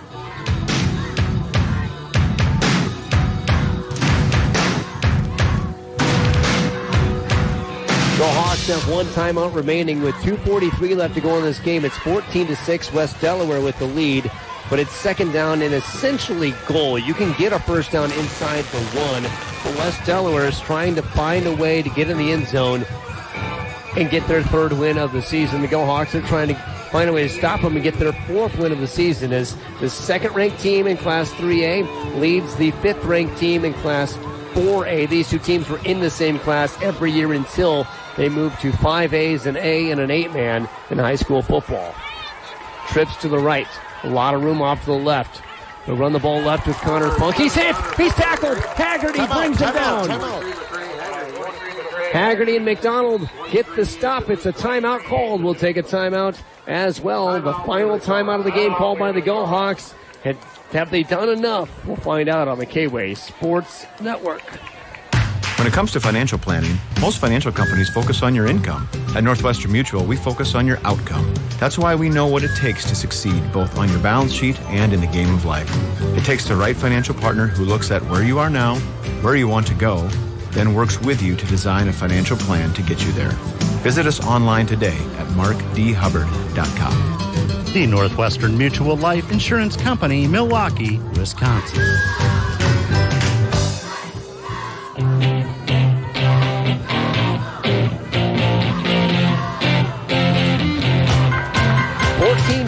Waverly Shellrock trails with only 2 minutes, 35 seconds to go in the football game. It's a 3rd down and 11 at the 11 as West Delaware can get a first down just inside the 1, but it's essentially a 3rd down and goal.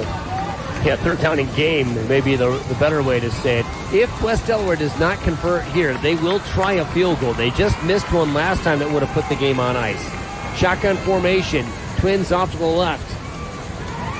Fake end around. Cole keeps it himself. Kyle Cole runs right into some Gohawks and is taken down for no gain on the play. The Gohawks cannot stop the clock, though, so West Delaware may want to bleed this thing all the way down to 1 on the play clock, call a timeout, and then try a field goal. Yeah, I think they are going to try a field goal here, but, man, that's a big field goal to me. What is that, 25, is that 20, 30 yards? It'd be from here 25 yards, because it'd be placed at the 15. I'm going to take a shot here. Boy, I'd call a timeout. I'd wait till it's all the way down to 1 and call a timeout. I think that's probably what they're going to do, but... Well, they're kind of icing their own guy if that's what they're doing here. 4th down and 10. If he makes it, the game might be over. The kick is blocked! The Gohawks block it, and they tackle. There's still a chance. There's still a chance with 1:47 to go in the game. All right, now we got to regroup our offense, Matt, and make sure everybody that we want on the field is on there. 1:47 to go in the football game, 14-6. The Go Hawks blocked it, so they don't get it at the 20. They get it where it was recovered at the 14-yard line. If it was missed, it would have gone to the 20. So the Go Hawks have to go 86 yards, but they've got to score and get a 2-point conversion, or this game is over. The Go Hawks have had their backs against the walls a long time. Can they punch their way out of this one, Go Hawk fans? Shotgun formation. Grant Halverson is the quarterback, the senior, with Twins off to his left. Fakes the handoff. Throws outside to Luck. Get outside. No timeouts remaining. He gets outside. He gets out of bounds at the 23-yard line. On the ball. Let's go. Just shy of it is a first down. A Dodge Ram first down. Krieger Auto and Waverly Shore Dodge Ram headquarters. The clock did stop because he went out of bounds. So now you can huddle. Go Hawks have to do that over and over and over to win, but they have a chance. Go Hawks, again, dodged 2 bullets on 2 different field goals. One missed, one blocked. This crowd is so nervous. You know, stomachs are existing in throats. Throats are existing in kneecaps. Twins to the right-hand side. Halverson at quarterback. Shotgun formation. Halverson has time to throw. Throws outside to Luck. He's hit as he catches at the 30. The clock does not stop. They got to run. He tosses it. To the ball. We got to hustle up to the ball. The officiating crew, they've got to get the ball set very quickly. 1:28 to go in the football game. The Go Hawks need to go 70 more yards. Shotgun formation. If you do catch it outside, you've got to find a way to get out of bounds. Rolling out to his left, Halverson throws a deep ball to Luck. It's a little underthrown. He catches it. He caught it. He caught it. Oh, they're saying it's incomplete. Oh, no. He had it stripped out of his hands at the last second by Rob Lockey.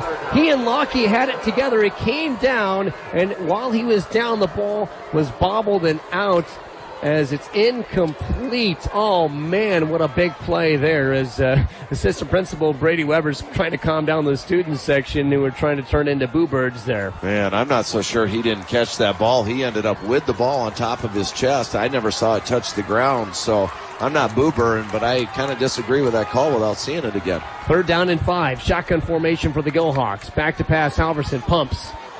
Pumps again. Nobody's open. Still nobody open. He's dancing in the backfield. He throws it deep. Luck way deep at the opposite 30. Dives and can't make the catch. This is a little background playground football as he said go deep. Luck did, and he just missed him by a half yard. Man. Oh, it's 4th down now. 4th down for the Go Hawks with 59 seconds on the clock. Grant Halverson and Kaiser Luck are trying to do everything to keep themselves in this, but Luck has to go out of the football game because his shoulder pad's screwed up. It's a 4th down, and Luck's not going to be out there. We got to get a play in. We don't have a play in. We got to call a play. Our coaches are finally signaling in, and Halverson's giving his hands up like, what's the play? 10 seconds on the play clock. Go Hawks need a first down at least. Twins right, one receiver left. 4, 3. There's the snap. Halverson flushed. He's going to be sacked. Game over. He's sacked, brought down, and sacked by Luke Reth, and that essentially ends the football game as West Delaware can take a knee and get out of Waverly with a win. Man, Go Hawks had some chances. They threw the bombs. They tried to do everything in their power to come back late in this one, but it's West Delaware who comes away with the win in a battle of top 5 teams. They've won 2 games in a row against Waverly Shell Rock last year, and then of course this year. But this year's game was completely different than last year's game, Greg. That's a dogfight, and it really, you want to play the best, and I feel like I like this game this early in the season. We just had too many miscues and just really weren't able to get our defense off the field and sustain drives. I don't know did we even have a first down in the set or more than a... We had a couple, but not many at all. And another knee here. And here's the deal, Go Hawk fans. This is a non-district game, so it really doesn't hurt you. You still got to go out and win your district to make the playoffs, and the guys are shaking hands and doing some hugging as I see. Boy, there's some really good sportsmanship coming out of the Go Hawks, Jake Walker, but it's a tough game. That was a really good football game that we witnessed here tonight. We're going to take a break, come back for the post-game show. We'll have the Waverly Box and Pallet Box score. as we take a look at the final stats. We'll also play the highlights from this game, and we'll talk with Coach Mark Hubbard. Once again, the final score of this game, 14-6, as Waverly Sharrock falls to West Delaware in a battle of top 5 teams on the K-Way Sports Network. Hey, honey, can you believe how quiet and smooth the ride is since we got these new tires at Waverly Tire Company? It's so quiet, I think the kids are actually sleeping. I know, and can you believe the prices? With all the money we saved, maybe we can finally take everyone to Disney World for Christmas. Disney World, princesses, Star Wars, pirates. Maybe these tires are a little too quiet. I thought you all were sleeping.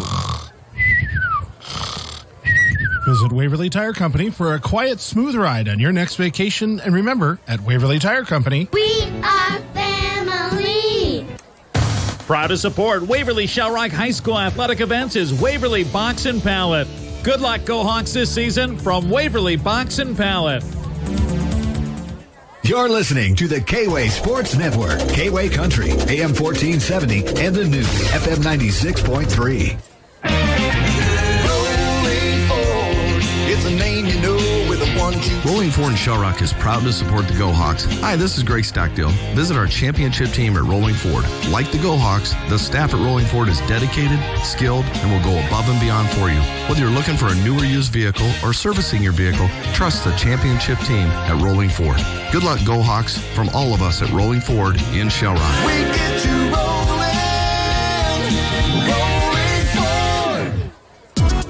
Attention, do-it-yourselfers. Whether your to-do plans call for a quick fix-up or for a major project, stop first at Janesville Lumber. Janesville Lumber is everything you need, like tools, paint, and all the supplies to get you started. Best of all, their experts can help answer all your questions to make sure you have the right items. So before you roll up your sleeves and get to work, stop first at Janesville Lumber. Proud to support Janesville High School and community events, Janesville Lumber. Life moves at incredible speed, and when the unthinkable happens and an accident occurs, you need to be able to trust that tomorrow will be a better day. Hi, I'm Andrew Kaler with the Denver Insurance Agency. Before you find yourself responsible for someone else's injury or property damage, call me today. We'll discuss umbrella coverage that can provide additional liability protection that goes beyond your auto, home, and watercraft policies. We're Denver Insurance Agency, your local Grinnell Mutual Insurance provider. Call today. 984-6151. For over 100 years, Butler Bremer Communications has had the same philosophy, offering top quality products and services, providing exceptional customer service, and supporting the communities we serve, employing local people and charging the lowest rates possible. That hasn't changed and never will. Visit us at one of our convenient locations in Plainfield, Chipola, or Fredericksburg, or go to butler-bremer.com.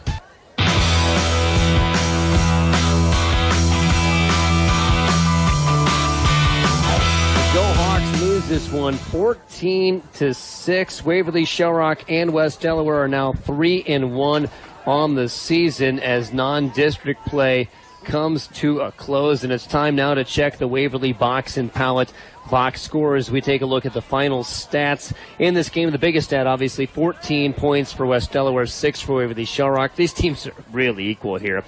West Delaware had 15 first downs. The Go Hawks 16 first downs, so both had 8 and 7 in the second half. Running the football, West Delaware 49 rushes for 167 yards. Go Hawks 44 rushes for 164 yards. So just a 3-yard difference in the running game. West Delaware was 6 of 10 through the air for 67 yards. The Go Hawks were 8 of 17 for 83 yards. So total plays in the game, West Delaware ran 59 plays for 234 yards. The Go Hawks 61 plays for 247 yards. Virtually even in this football game. West Delaware, 18 penalties in this game between the two teams. 10 penalties for West Delaware for 75 yards. The Go Hawks 8 for 65 yards. Too many flags in this game, and I'm not talking about the officials when I say that. It's just too many mistakes by both teams. West Delaware held on to the football for 22 minutes, 33 seconds. The Go Hawks for 24 minutes, 24 seconds. So those are the stats, pretty darn equal in this football game, obviously. Fumbles lost. The Go Hawks fumbled 3 times, lost 2. West Delaware fumbled 3 times, lost none. As the Go Hawks could not get that all-important takeaway, and that may be another one of those biggest moments in the game. When you have a 14-6 score, you can have a lot of biggest moments. Individually, West Delaware was led in rushing by Connor Funk. He had 17 carries for 74 yards. Will Ward, 4 for 49 with that one touchdown of 41 yards. Jaden Payton had 6 carries for 37 yards and a touchdown. And Logan Payton had 3 carries for 32 yards. We got injured. Waverly Shark was led in rushing by McCray Haggerty at 18 rushes for 119 yards. Asa Newsom, 13 rushes for 49. Dylan Stockdale, 2 for 9. Ryan Folkers, 3 for 4 yards. Kyle Cole has 6 of 10 passing, 67 yards, no touchdowns, no interceptions, a long of 24. Grant Halverson threw 8 completions and 17 attempts for 83 yards, no touchdowns, no interceptions, and a long of 33. And there was a few drops in that as well. Receiving the football for the Hawks, West Delaware had Will Halverson, 2 for 19. Luke Curley, 2 for 18. Jackson Woolert, 1 for 24 in a really big play. And Will Ward, 1 for 6. For the Go Hawks, Kaiser Luck had a big night. 6 receptions for 69 yards. Asen Newsom, 1 for 3. McCray Haggerty, 1 for 11. Punting the football, Connor Funk, 6 punts for an average of 34.8 yards, 1 inside the 20. Jordan Biederman, 4 punts for an average of 30 yards. Tackling, West Delaware was led by Isaac Fettkeller, who had 13 tackles on the night, as did Jack Smith, who also had a sack and a tackle for loss. Jaden Payton and Rob Lakey each had 9. For the Go Hawks, Asen Newsom had 13 tackles, 2.5 for loss and 1.5 sacks. Austin Dewey had 9 tackles. McCray Haggerty had 8 with 3 tackles for loss. That's a big game. And Jake Walker had 6 tackles, 1.5 sacks, 2 tackles for loss. Those are the Waverly Box and Pallet Box score stats. And before we get to the highlight in this game and recap the scoring, Greg, what stat really sticks out to you as you look at that? Well, we played this game 3 times. It's going to have a different outcome each time when you look at those stats. And, the biggest stat that stands out is, I didn't realize that we put the ball on the ground 3 times, and so did they. And unfortunately for the Go Hawks, we didn't get any of their 3, and they got 2 of ours. So, really the difference, you look at the time of possession, it's the same. The number of yards total is about the same. This is what I think everybody came to see tonight, and unfortunately the Go Hawks are on the other end. But, you got to think that we learned some things from this about our football team, and one is that we've got a lot of guys playing that are in the mix, and we got a lot of guys that probably have some heavy emotion tonight. But one thing I learned about this team is we can hang with the best. Let's face it, West Delaware led Xavier for the majority of the game and ended up giving that up, and we all know what Xavier's about this year and how good they are. So West Delaware maybe saw a little stiffer competition than what we've seen up to this point to help them prepare for this, but there's certainly nothing to hang our heads about tonight. This was an absolutely I don't know that I've seen a game that was this physical for 4 quarters nonstop. And with the number of guys that were in it, I got to think we're a little nicked up and banged up. But, that fumble at the end of the game McCray had, it's not his fault. I'm sure he's hanging his head right now. But, you think back to that play, we make that first down, and that's a whole different –